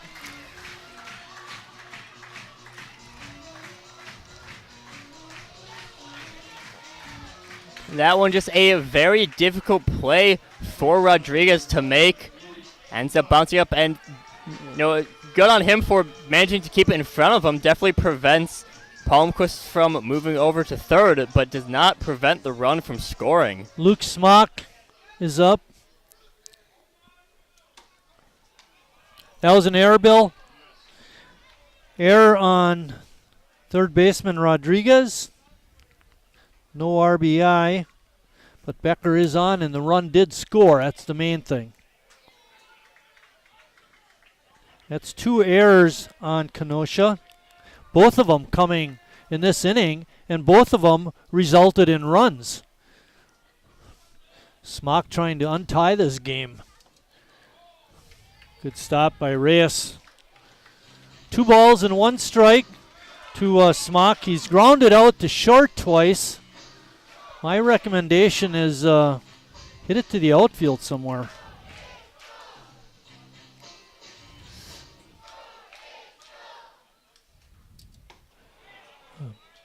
Good swing, but a miss.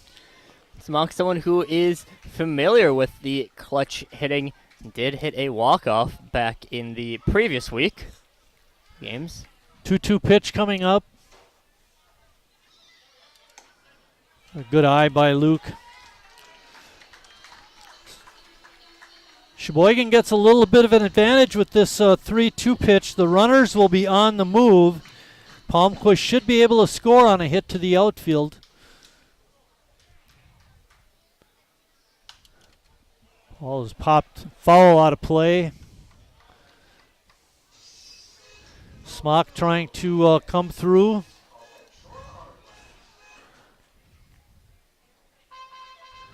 Luke with 7 RBIs.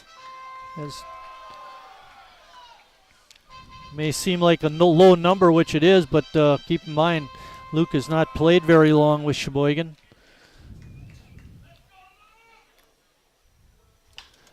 Bouncing ball to short. Throw across is in time, and that ends the fourth inning for Sheboygan, but not before they come up with 3 runs and tie up the ball game after 4 complete. Kenosha 4, Sheboygan 4.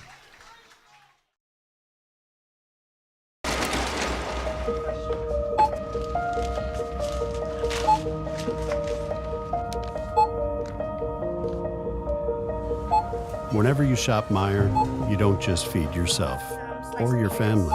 You help support programs like Simply Give that feed our neighbors in need. Thank you.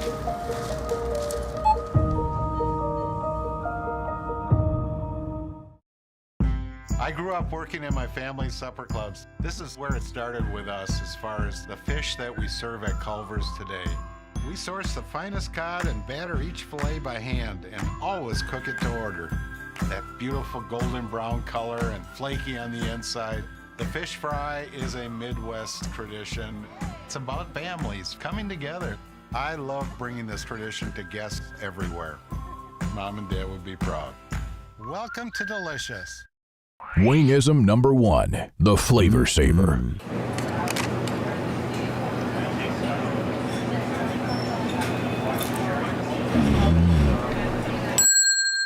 Legend Larry's, the definition of flavor. Wingism number 2, the Joker. Then her dad walked in. Dude, we're done eating. Use a napkin. Are you serious? Yeah. Are you serious? Yeah, I'm serious. Why so serious? Legend Larry's, the definition of flavor.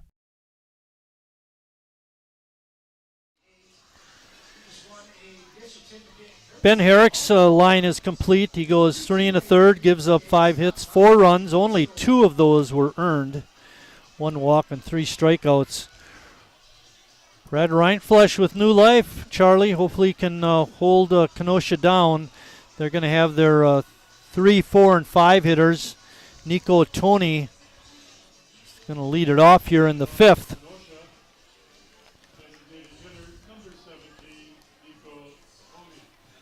Of course, the big part, which has been the story for a lot of the late season Sheboygan A's, has been that bottom of the order really dipping into them. But Kenosha has had a pretty nice, well-rounded assault. A lot of people getting hits, a lot of people getting on base for Kenosha. They have 6 hits in the ball game. Sheboygan has 5. The difference has been the 2 errors by Kenosha, both resulting in runs. And that's why Herrick's line only reflects 2 earned runs instead of 4.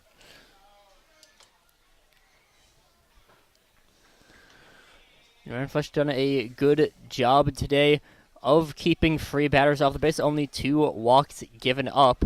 84 pitches so far, Charlie. Comes 85. Ball is hit foul down the right field side. Very close, but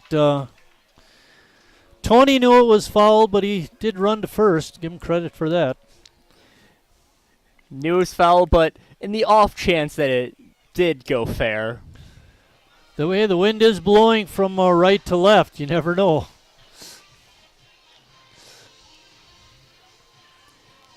It's one where maybe with a full hustle, you get a triple if that lands fair, but even still a double.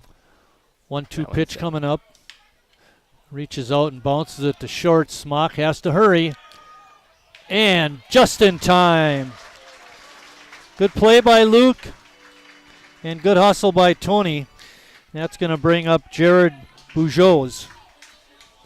A lot of times with different positions on the field, you can kind of generally figure, all right, this person's probably going to be pretty fast because they're an outfielder, or this person might not be too fast because they're first base. With a DH, you never really know that, and Tony is showing off some pretty impressive speed on that one, but Smock's still able to throw him out. Bujo takes that first pitch for a strike. Bujo is 1 for 2 in the ball game. Fouled out to end the first inning to Justin Schnell and singled in the 3rd.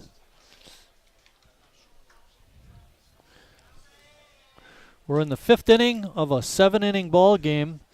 The winner advances to the state tournament in Marinette this weekend. That'll take place on Saturday and Sunday. Kewaskum, West Dallas are already in the field. The winner of this game will be the third team. And then the fourth team will be between Menasha Appleton and the Green Bay Blue Ribbons. They are playing as we speak. Pitch rides inside, makes the count 3-1. With that tournament, Menasha is in a typical win and in. Meanwhile, Appleton, you get to some fun NFL playoff rulings where you have a bunch of tiebreakers going on at the same time. That ball's way inside. The first pitch was inside, backed him away. That second one was even closer. And Bugeaud's not too happy about it. But he'll take the walk. And with one out, he'll go to first base, and that brings up Castimo Canella. Bugeaud, of course, going to be happy to take his base. That's one where you could potentially have an argument of that hitting the helmet. One real up there, but it's ball four, so he does take the base regardless. Not taking a big lead at first. Big swing and a miss by Canella.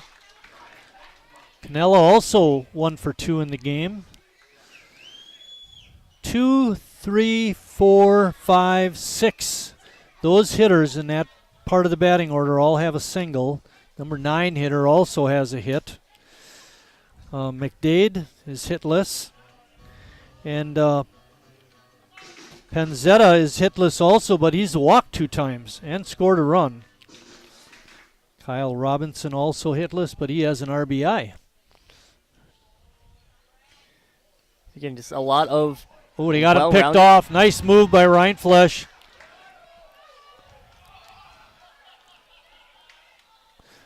Too many throws. And they got him.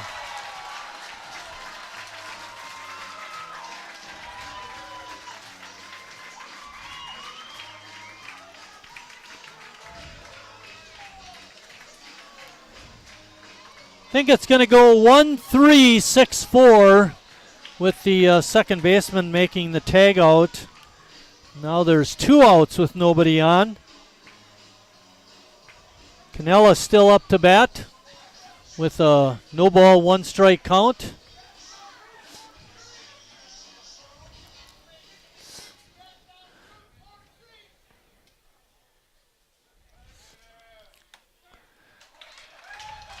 Caught him leaning, Charlie. He had no chance of getting back.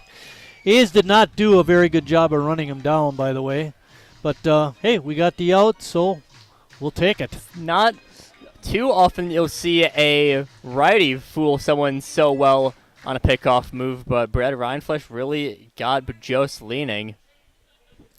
Timeout called at home plate by the batter.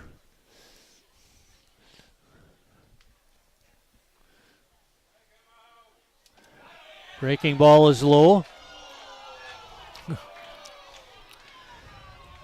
Umpires don't like that when the pitcher starts to walk off the mound like he's got a strikeout. Wait for the umpire to call it.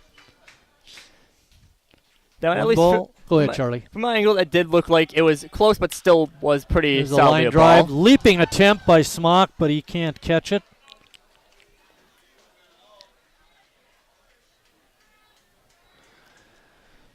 With 2 outs, Canella gets a base hit, and that's going to bring up Brian Reyes. And Smock with a very good effort on that one. A very nice leap up there, showing off some good college athleticism. I think the nicest part about that was he retreated a couple of steps and tried to time his jump, which I think he did a pretty good job of. But, ball is just a little bit out of reach.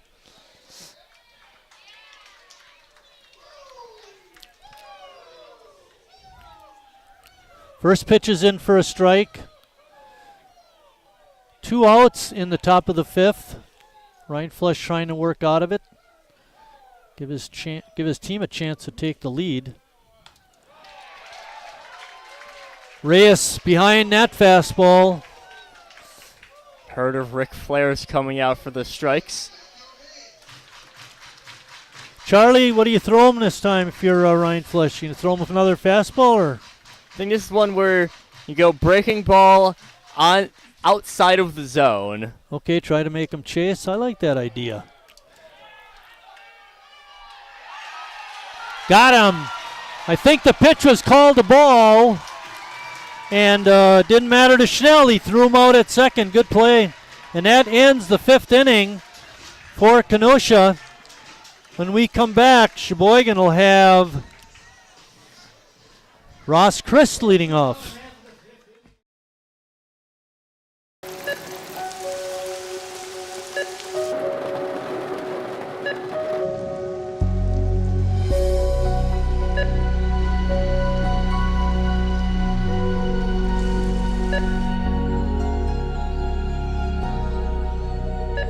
Whenever you shop Meijer, you help support organizations like Hope House Mission and New Hope Shelter that give people around here warmth, shelter, and care.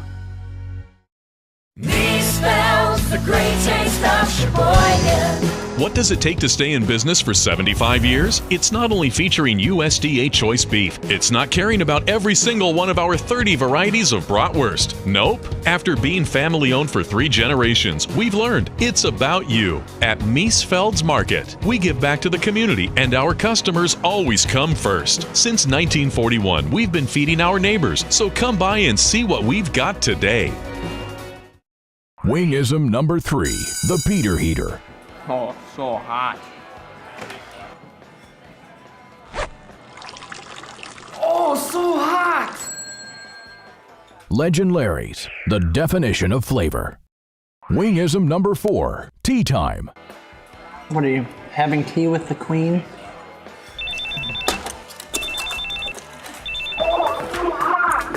Hello. Nice. Legend Larry's, the definition of flavor. Back at Wildwood Park, getting ready to start 5th inning action for Sheboygan.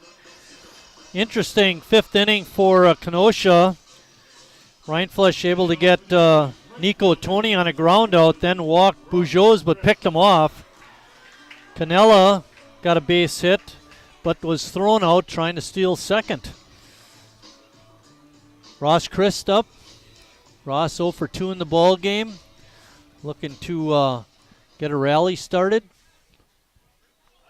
Ryan Flesh last inning having the rare 1-2-3 inning with 2 base runners. Yeah. Stacy Grimm still on the mound for Kenosha. He replaced Ben Herrick.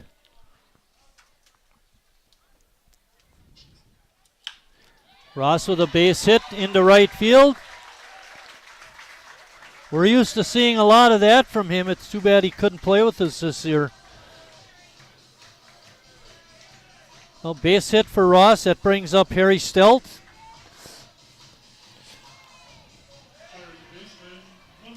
You mentioned some base stealing stats for Chris, didn't you, last year? Yep, has 11 steals in his last season with Sheboygan. Yeah, 11 and 1. 11 steals, 1 caught. Of course, against a lefty, going to be a lot more difficult to try a stolen base. Harry takes that first pitch for a strike. Not sure about Reyes and his throwing. Tim would know whether he should send Ross. Sheboygan hasn't had much in-game reason to test out his arm behind the plate. Not in this ball game. Crispa took a jumping lead over there. If Grimm makes the throw to first, he's going to be picked off. Harry swinging and fouling that one out of play. 1 ball and 2 strikes to count to Harry. We're in the bottom of the 5th inning of a 7-inning game. Winner goes to state.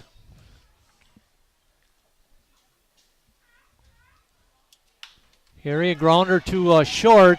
Shortstop can't pick it up, throws across, and he can't make the play. Harry's going to reach.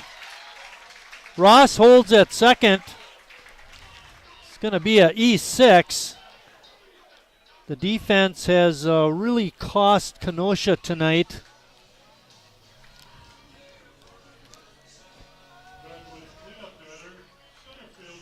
Then another one like the Bennett Becker. At Bill, you give him a hit? last time around. Okay, Bill says a hit. I like that. Very similar to the Bennett Becker at bat last time around, where it's a difficult play, where it's very difficult to tell if that's going to be called an error or a hit. Really we much like it. Bill's doing a good job tonight. Judgment call. He's got a perfect game going, as a matter of fact. Ball is fouled off the mask of the umpire. Zackerson attempting a rare sacrifice bunt. Sheboygan, not a lot of sacrifice bunts on the season. Not something you really expect from him. Well, not with a guy that's hitting like he is and leads the team in extra base hits. You're right. For the season, Sheboygan only has 7 sacrifice bunts, and Zackerson doesn't have any of those. Umpire seems to be okay, which is good. Brady's up to bat. He does have a 1-strike count. The first baseman, Canella, is in on the grass.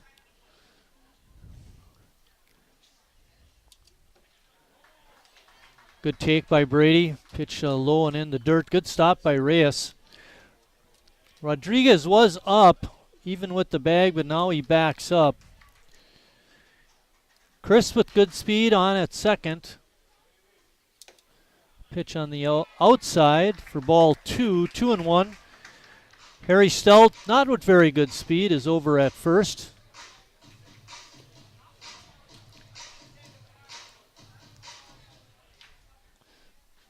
Two-one pitch.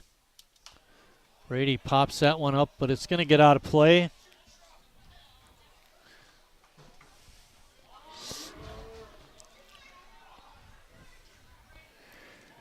In the ball game, Brady is 2 for 2 with a home run and a single. He scored 2 runs. Could use a big hit here. Brady pops that one up on the infield. That's an infield fly rule. Canella makes the one-handed catch. That one hurt. Going to bring up Jacob Neese.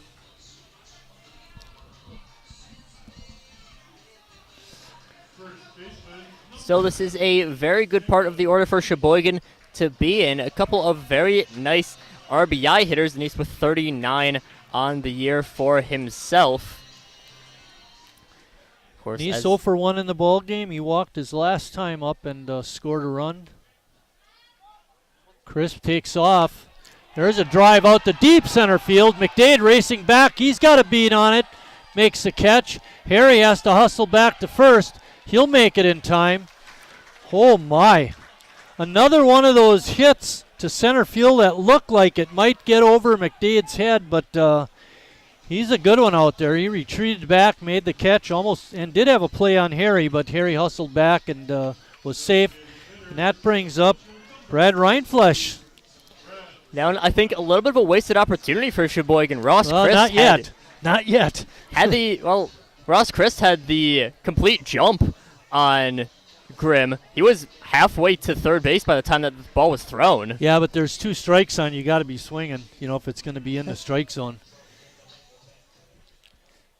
But the other thing could have happened. I think he just lost the count. I thought that was the beginning of the count. No, he had 2 strikes on him. That explains a lot more. But if, let's say Ross didn't go, he could have tagged up and been on third. I just lost the count then. Reinflesch follows that one straight back.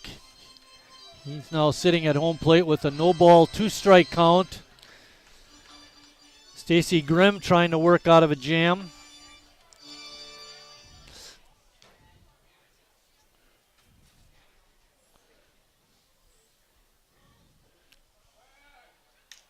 Good job of fouling that one off, staying alive at home plate.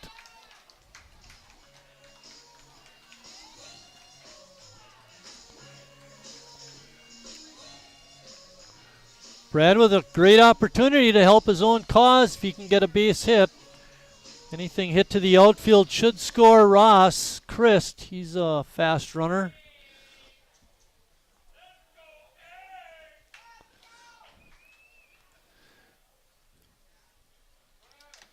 Swinging a foul off the mid of the catcher Reyes.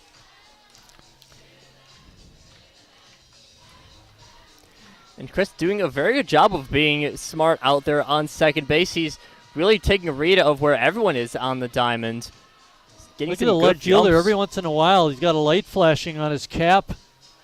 I don't know if that's a reflection from the lights off his headwear or what. All right, no balls and 2 strikes. Brad hanging in there, trying to get a base hit, trying to get Ross Christ home.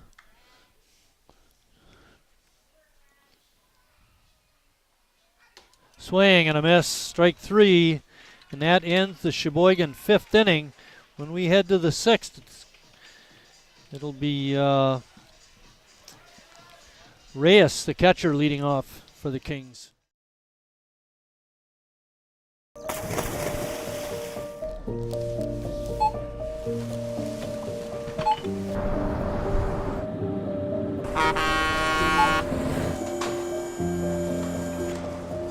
Whenever you shop Meijer, you shop for more than yourself.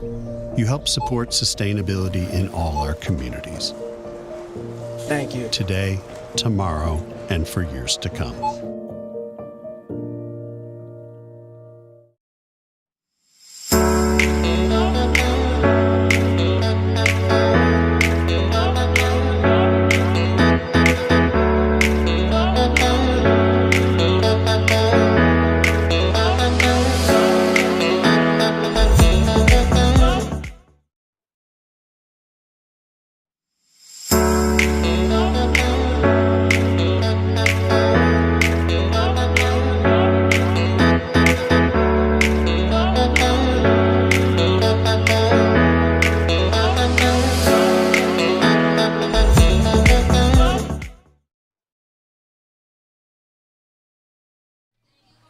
Brian Reyes is going to lead off the 6th inning for Kenosha.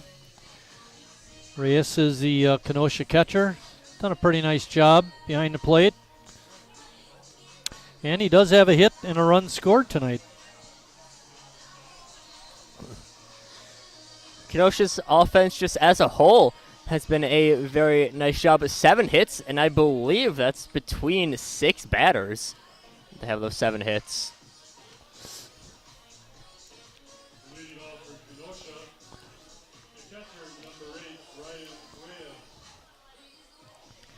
Really just has been a game by committee for Kenosha in this one.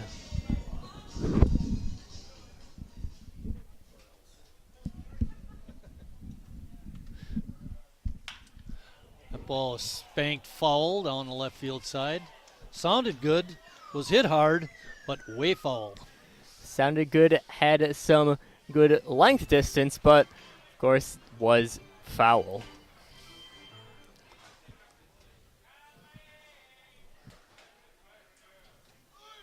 Pitch in the dirt for a ball.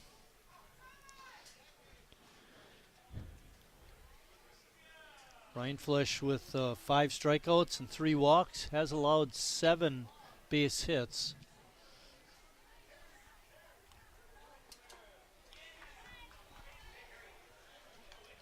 I'm not sure what that signal was. Looked like a ball. That's 100th pitch right there.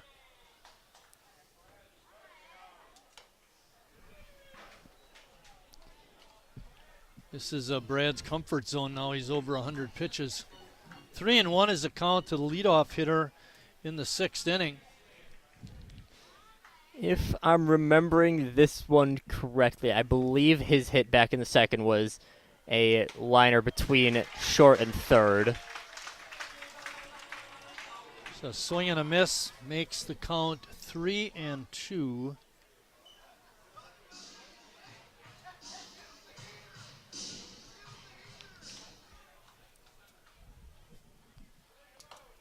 And that pitch is up high. 4th walk allowed. That's going to bring up the number 7 hitter, the right fielder, Nick Penzetta. Penzetta's been on base both of his times up with walks. Someone who, despite not getting a hit, has done very well in this game at the plate for Kenosha. 0 for 0. Not something you usually see this late in a game. Pitch called a strike.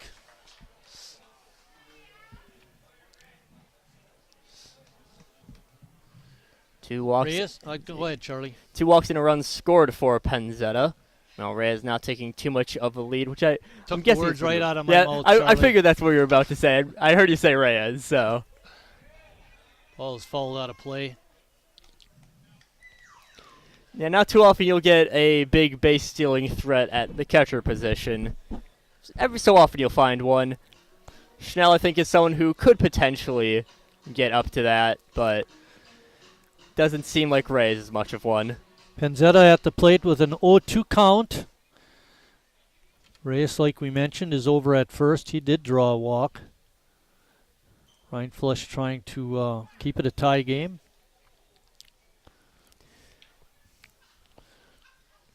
I think Ryan Flush has done a good job of being aggressive with Penzetta. Make him swing the bat, reach twice on walks. So make him hit it into play. Penzetta able to spoil that pitch, fouled it off. Still 0-2.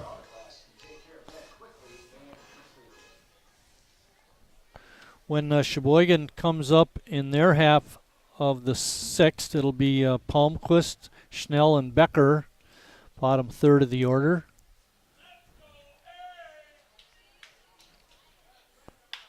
Ball up the middle of Smock. He's got it. Nice play on that bad hop.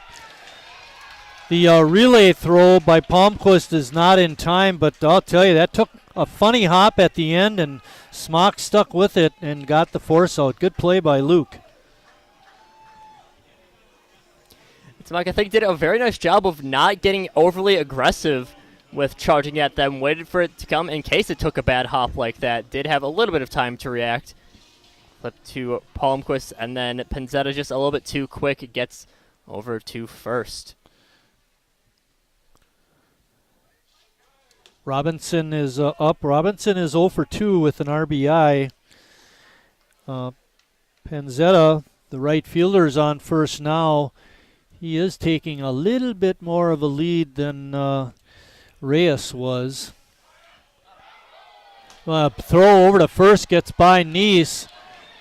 And Neese is down. I hope he didn't hurt himself. Time is called.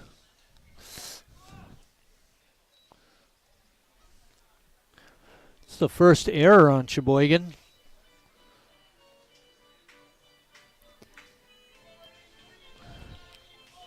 Neese is up on his feet. He's walking over to first base, trying to walk it off.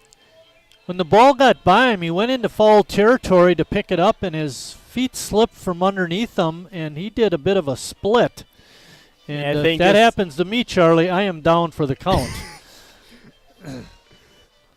I think just got a bit of a stretched groin area. Got to walk that one off. 1 ball and no strikes to Robinson, but now Kenosha has a man in scoring position. Ball is spanked foul. That ball is, they've hit a couple of balls really hard. Thank goodness they're foul. Been a number of very well hit balls through both teams. Of course, Justin Schnell did have one earlier in the game that went to the opposite field. Went towards the Kenosha dugout. 1-1 pitch coming up. Breaking ball, strike 2. That was the pitch Charlie wanted a couple of batters ago. See, I was just waiting for it. I knew it would come eventually. 1-2. There's 1 out. We're in the 6th inning of a tie ball game. Another breaking pitch, but that stays up high. Yep. Crowd is really into the ball game tonight. It's a lot different than Sunday. It was like a graveyard at the ballpark. 2-2 pitch.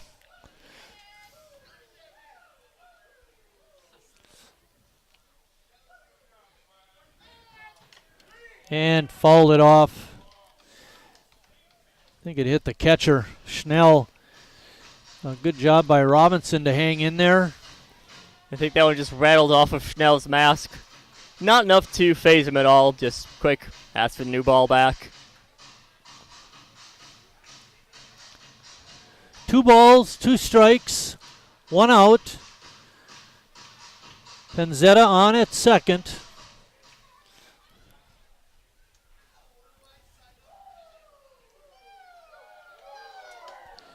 Another pitch up high. 3-2 count again. There's been a number of those tonight. Hey, Kenosha's done a very good job of making Ryan Flesch work deep into counts. Drawn a couple of walks off of him, gotten a number of 3-2 counts on him as well. 3-2 pitch coming up. And a swing and a miss. Breaking ball again. Off the outside corner, but Robinson not able to hold up. And that for Brad is strikeout number 6 in the ball game. And that's going to bring up the number 9 hitter. Dangerous slugger, Howie Rodriguez. He's been the man for Kenosha with that 3-run homer in the second.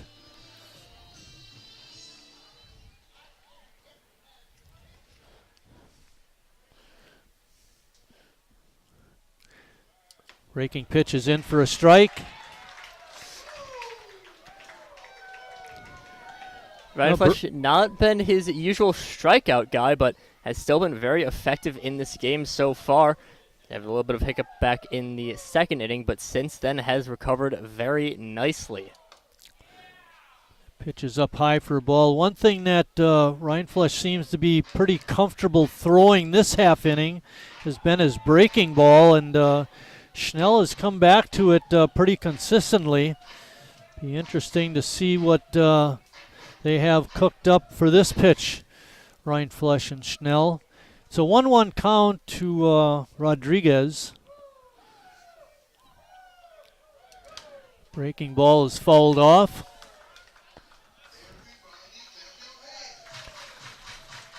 You know, I got to think, Charlie, that home run that Rodriguez hit, I mean, he crushed it. There's no doubt about it. But that's not his normal course, because if that were, he wouldn't be batting ninth. Most likely not, but sometimes you can have some weird lineup construction, but all right, generally speaking, probably not, yeah. 1 ball, 2 strike pitch. Breaking ball in there for called strike 3. And the batter complaining about it, but it was a good pitch. He should have nothing to complain about. And that ends the top of the 6th inning. When Sheboygan comes up, they will have Riley Palmquist leading off. We're not going to go to a break. I want to do my annual thank you. This is to the interns first. Annalise McMillan for her hard work and enthusiasm to fire up the crowd and get them dancing. It is nice to have another Cubs fan in the press box also. Number 2, Charlie Heim for his hard work preparing for each game and bringing a lot of insight to the broadcasts. For filling out my score sheet prior to each game was a real help, Charlie. It really was. Lucas Schulze for bringing the pitch counter to the games, getting us in and out of the breaks, and displaying his announcing skills. Good luck with basketball at Lutheran High School, Lucas. Bill Wagner, thanks for your help with the pronunciation of names. Left on base counter, game timekeeper, and steady hand on the scoreboard. It is always a pleasure to work with you, Bill, and to walk to the parking lots together after games. And finally, but certainly not least, C.J. Skelton, the boss, who keeps everything running smoothly up in the press box. He makes coming to the ballpark more enjoyable for all, and a special thank you to C.J. for allowing me to be the A's live stream announcer for another year.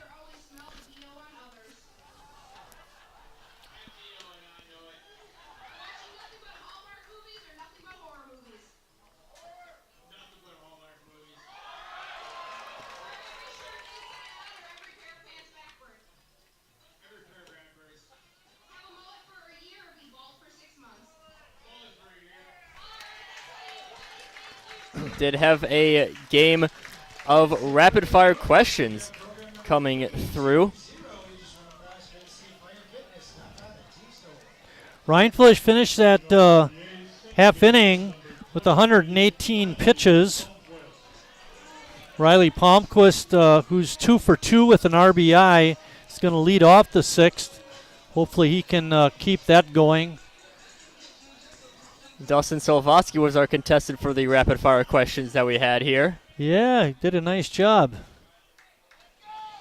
I got to agree with the mullet question. I'd rather have the mullet for a year than go bald. I see. For me, usually I don't have a choice in the mullet. My hairline goes way too far back for what I like. I was blessed with a good head of hair. Riley with a pop-up into short right field. That's going to drop for a base hit. Riley's 3 for 3. Came into tonight's game, I believe it was 185. He's up over 200 now. Wow. Nice start. It's been a very good utility piece for Sheboygan, but did have those struggles at the plate. As you said, hitting not the best on the year, 186 coming into the game. Now 3 for 3 on the day. I'm not sure if Schnell is a good bunter or not, but this would be an excellent time to have him maybe bunt the runner over and foul that one off.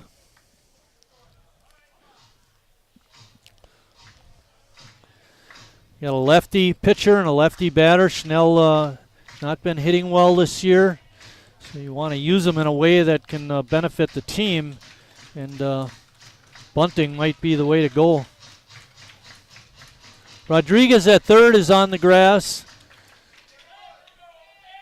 Canella holding the runner at first. Called strike 2. Schnell took it, thought it was going to be a ball, but it was good pitch. And just on the outside corner. The question is, Charlie, do we have him try and bunt with 2 strikes? What do you think, Lucas? No, let him hit away. He's squaring.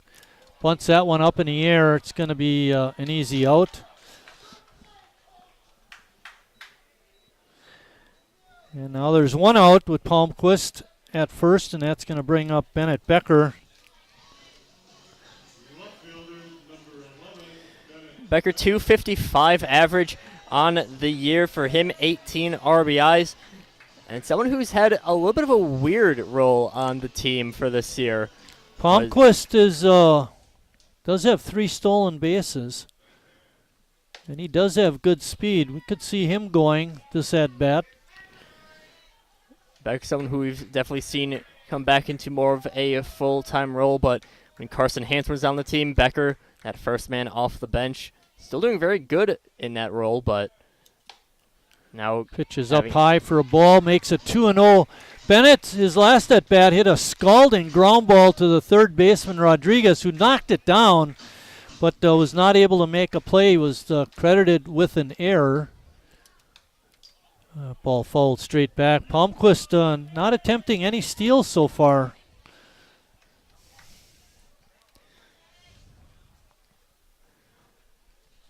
One of those at-bats where, depending on who you ask, it was a hit or an error. Oh, it's a difficult call, right? Yeah. Rodriguez thinks he got a hit. He didn't want the error. Bennett thinks he got a hit, too. He didn't want an error. I'm agreeing with them, but I think the official scoring is the error. I think Bill's really the official scorer. He had the error on that one, so... Bennett Becker at home plate with a 2-ball, 2-strike count. There's 1 out. Palmquist is on at first. Bennett pops that one up on the infield. Rodriguez drops the ball, but they're going to get a force out at second. That's not much you can do with something like that. The person who looks the worst on that, Charlie, is the third baseman. He should have just caught it. But Becker's on at first, and Smock is up to hit. Check out Bennett Becker's stolen base situation.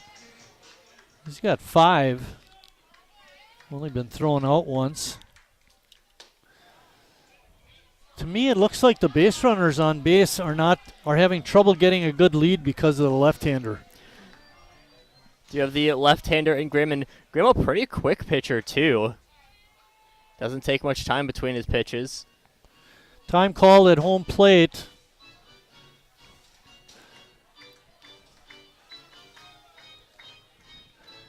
This is the time to send the runner if he can get a lead.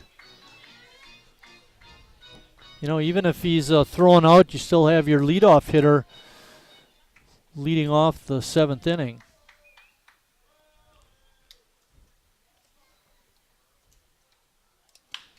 Line drive, base hit to left. Becker pulls into second.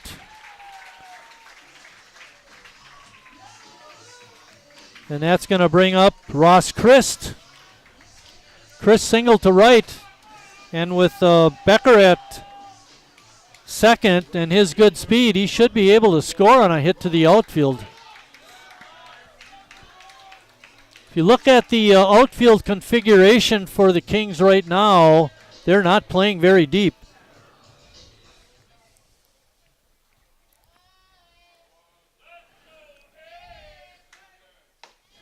Ross takes that first pitch for a strike. There's 2 outs. We're in the bottom of the 6th inning of a tie ball game. The winner of this game advances to the state tournament.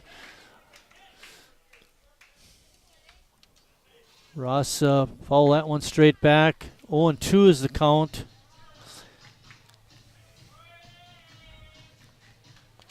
Sheboygan has had pretty much success the last 3 innings with their hitting. Now we got to get a key hit, clutch hit, something that drives in a run. Good stop by Reyes on that pitch in the dirt.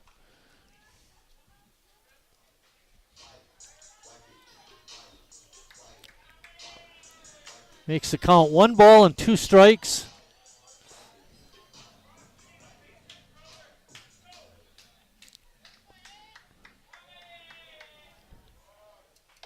Grimm, good fastball, got Chris, and that ends the 6th inning for Sheboygan.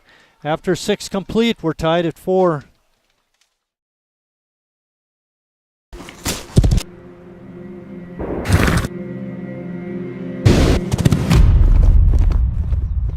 Let me tell you a story about a beer rooted in the heart of America, found in a community where a handshake is a sure contract, brewed for those who found opportunity in challenge and hope in tomorrow,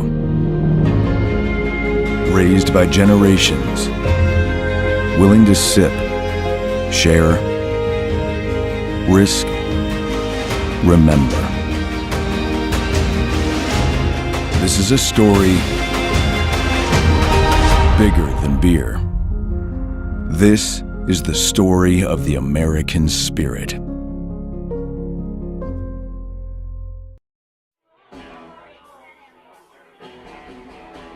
All right, guys, we got teriyaki, honey barbecue, and mild. Enjoy.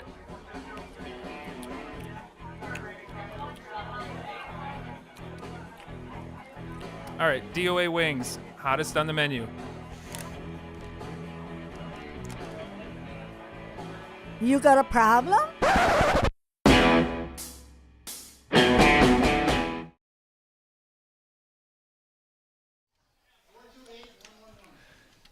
Denny giving away $286, the 50-50. $386. That's a big one. If I recall, we had a 411 one game. This might be the second highest payout. Leading off the 7th inning for Kenosha is Jarrell McDade. Jarrell has had a good game in the field, but a tough game at bat. Rindfleisch has thrown 118 pitches so far. He's still on the mound for Sheboygan.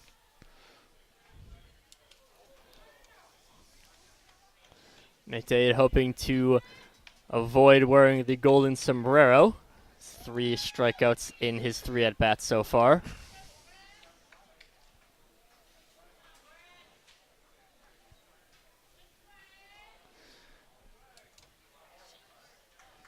McDade has 3 of the 7 strikeouts that Rindfleisch has.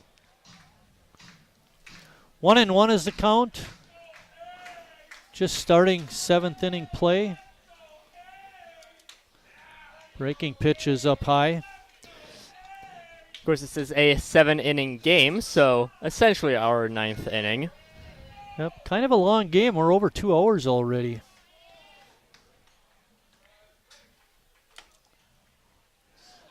Pitch off the corner makes it 3-1. You don't want to walk McDade.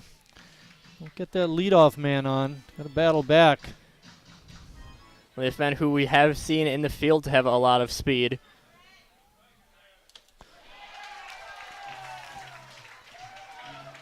Kenosha has left 5 runners on so far in the ball game. Sheboygan has left 7.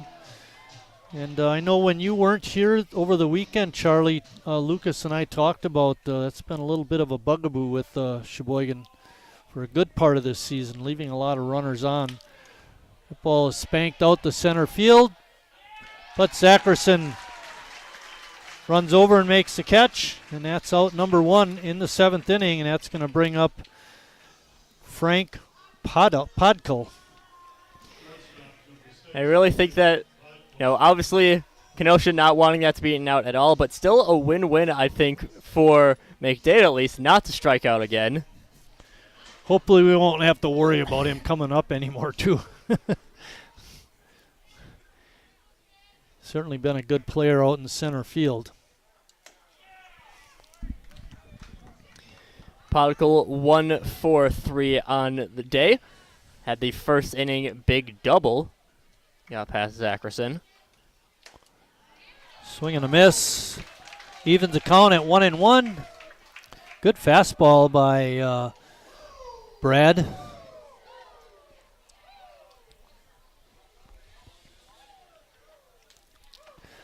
Change of pace. Podkel not ready for that pitch.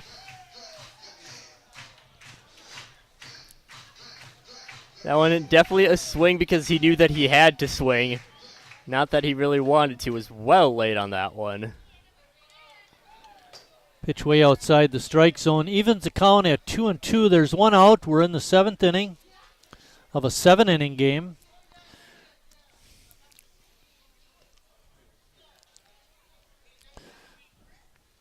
Kenosha with 7 hits. Sheboygan has 9. Kenosha does lead in the error department, 2-1.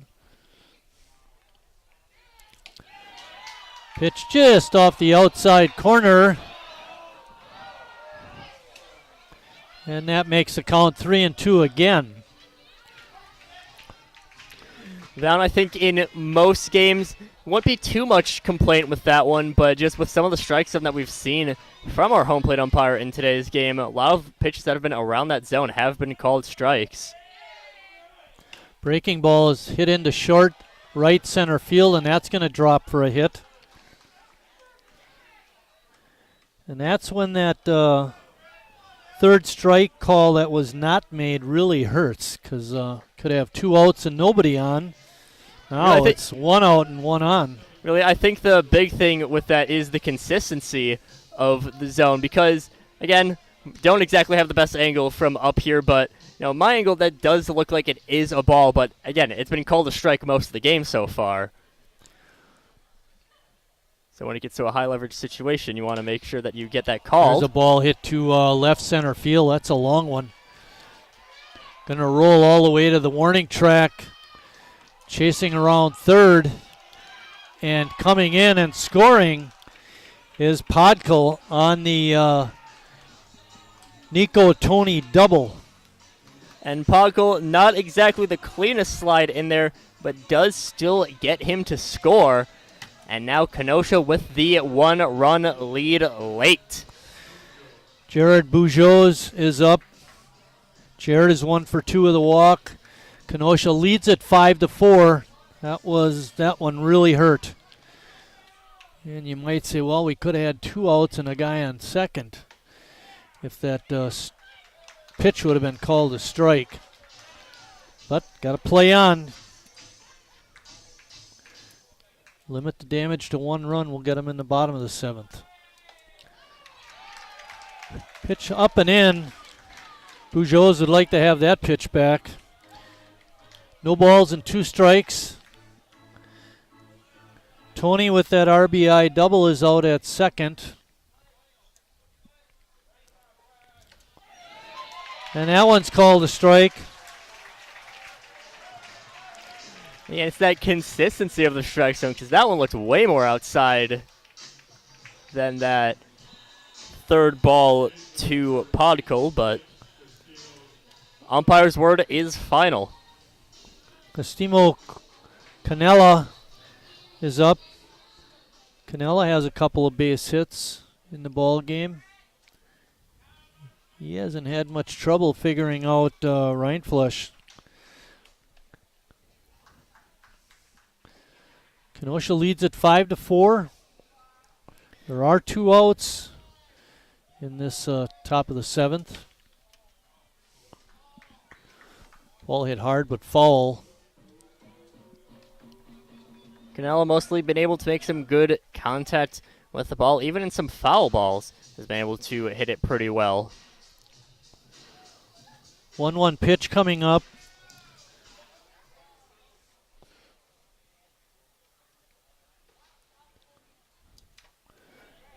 Pitch is fouled off of Schnell's mask, but that makes a count. 1 ball and 2 strikes. There's 2 outs.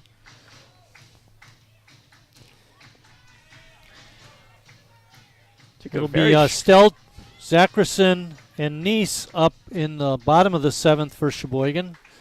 3, 4, and 5 hitters. Ball took a very strange bounce off of the catcher. The ball gets right by Schnell. Goes back to the screen. Tony will advance on the pass ball.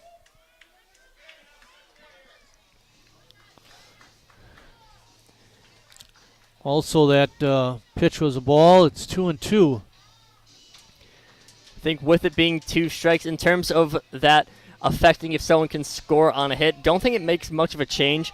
Tony is a pretty fast runner out there. Of course, you still never want to have any free bases given up. Breaking ball hangs up. Zackerson going deep. He's got a beat on it and makes a nice over-the-shoulder running catch to end the 7th inning. And that'll end the top of the 7th. That'll take us to the bottom of the 7th inning with Kenosha on top, 5-4. Is now less than 96 minutes.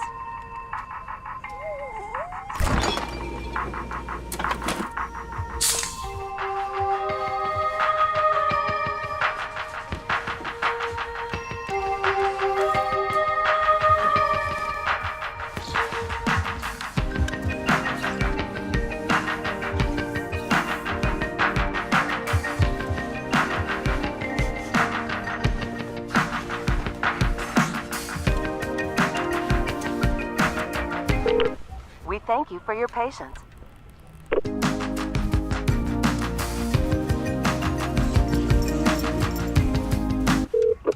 Sorry, are you still there? Yes. Okay, please hold.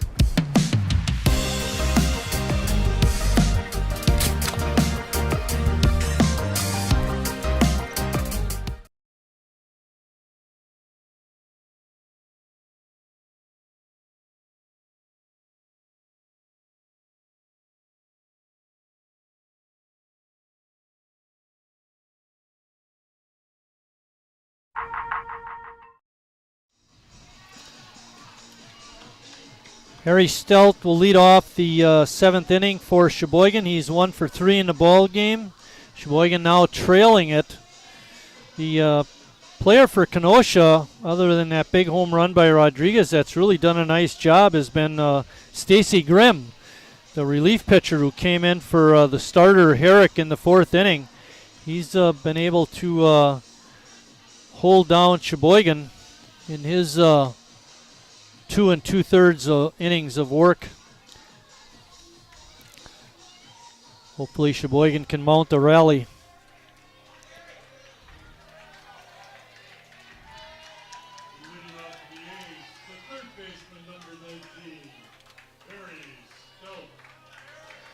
Harry Stout, someone that Sheboygan will want to be happy to have leading off in their inning. Someone who is very good at getting on base coming into this game. A .491 on base percentage. So what we need are base runners. Slow roller off the mound. Grimm makes the play and easily gets Harry. Good play by Grimm. Got off the mound quickly and made a nice throw to first. And that's going to bring up Brady Zackerson. Brady is 2 for 3 with a home run. He's the Northwoods cleanup hitter.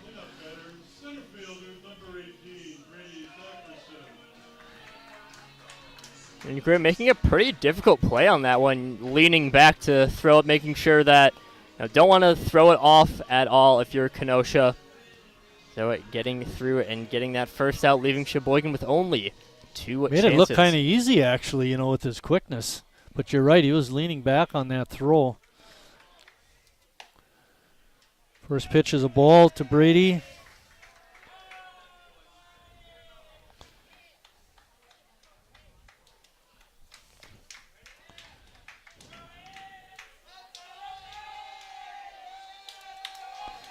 Bouncing ball up the middle and through and into center field. Zackerson with his 3rd hit of the night.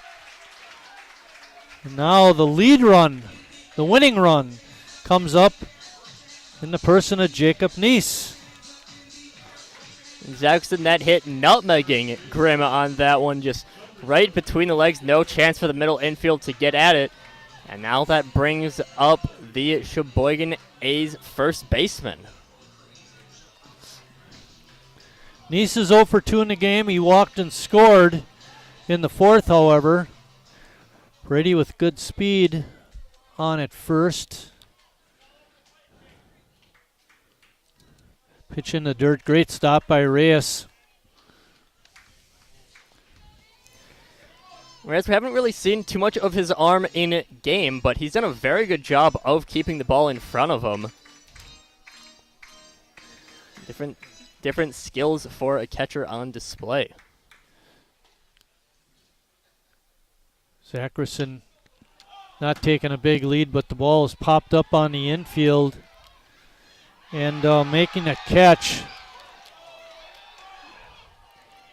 They're calling intentional drop. The out is going to be a pop up to second base. Cannot intentionally drop the ball like that. But Brad Reinflesh is up. Kyle Robinson trying to pull a fast one. I don't blame him. Nice way to possibly get a double play. I'm not sure exactly when that rule changed, or if it ever was officially a rule. But it doesn't matter. At least they called it. That's the big thing. It's one of those things where, at the very least, it's poor sportsmanship. It's an borders on poor sportsmanship. I'll agree with you, but hey, if you can get away with it and end the game, it's a smart but cheap play. But Kenosha still, I think, was a play that Kenosha was willing to try at the very least. Reinflesh takes that first pitch for a strike, and Grimm does have the base stealers, the base runners on first base befuddled. They're not able to get a good lead. It's a leg kick, I think, that's throwing them off. Brad fouls that ball out of play, and he's at home plate again with a no-ball, 2-strike count. I think of this being his 4th appearance. I think at least twice he's been up there with no balls and 2 strikes. All has been behind.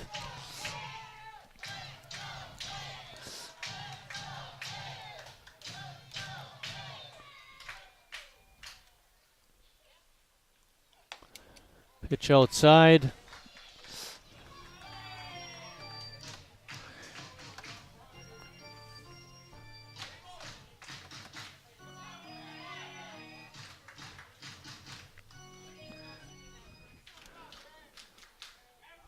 1-2 pitch coming up. Rindfleisch is out on strikes.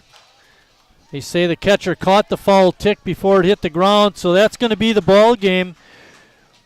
Representing the Wisconsin State League is going to be the Kenosha Kings as they beat Sheboygan in this play-in game by a score of 5-4.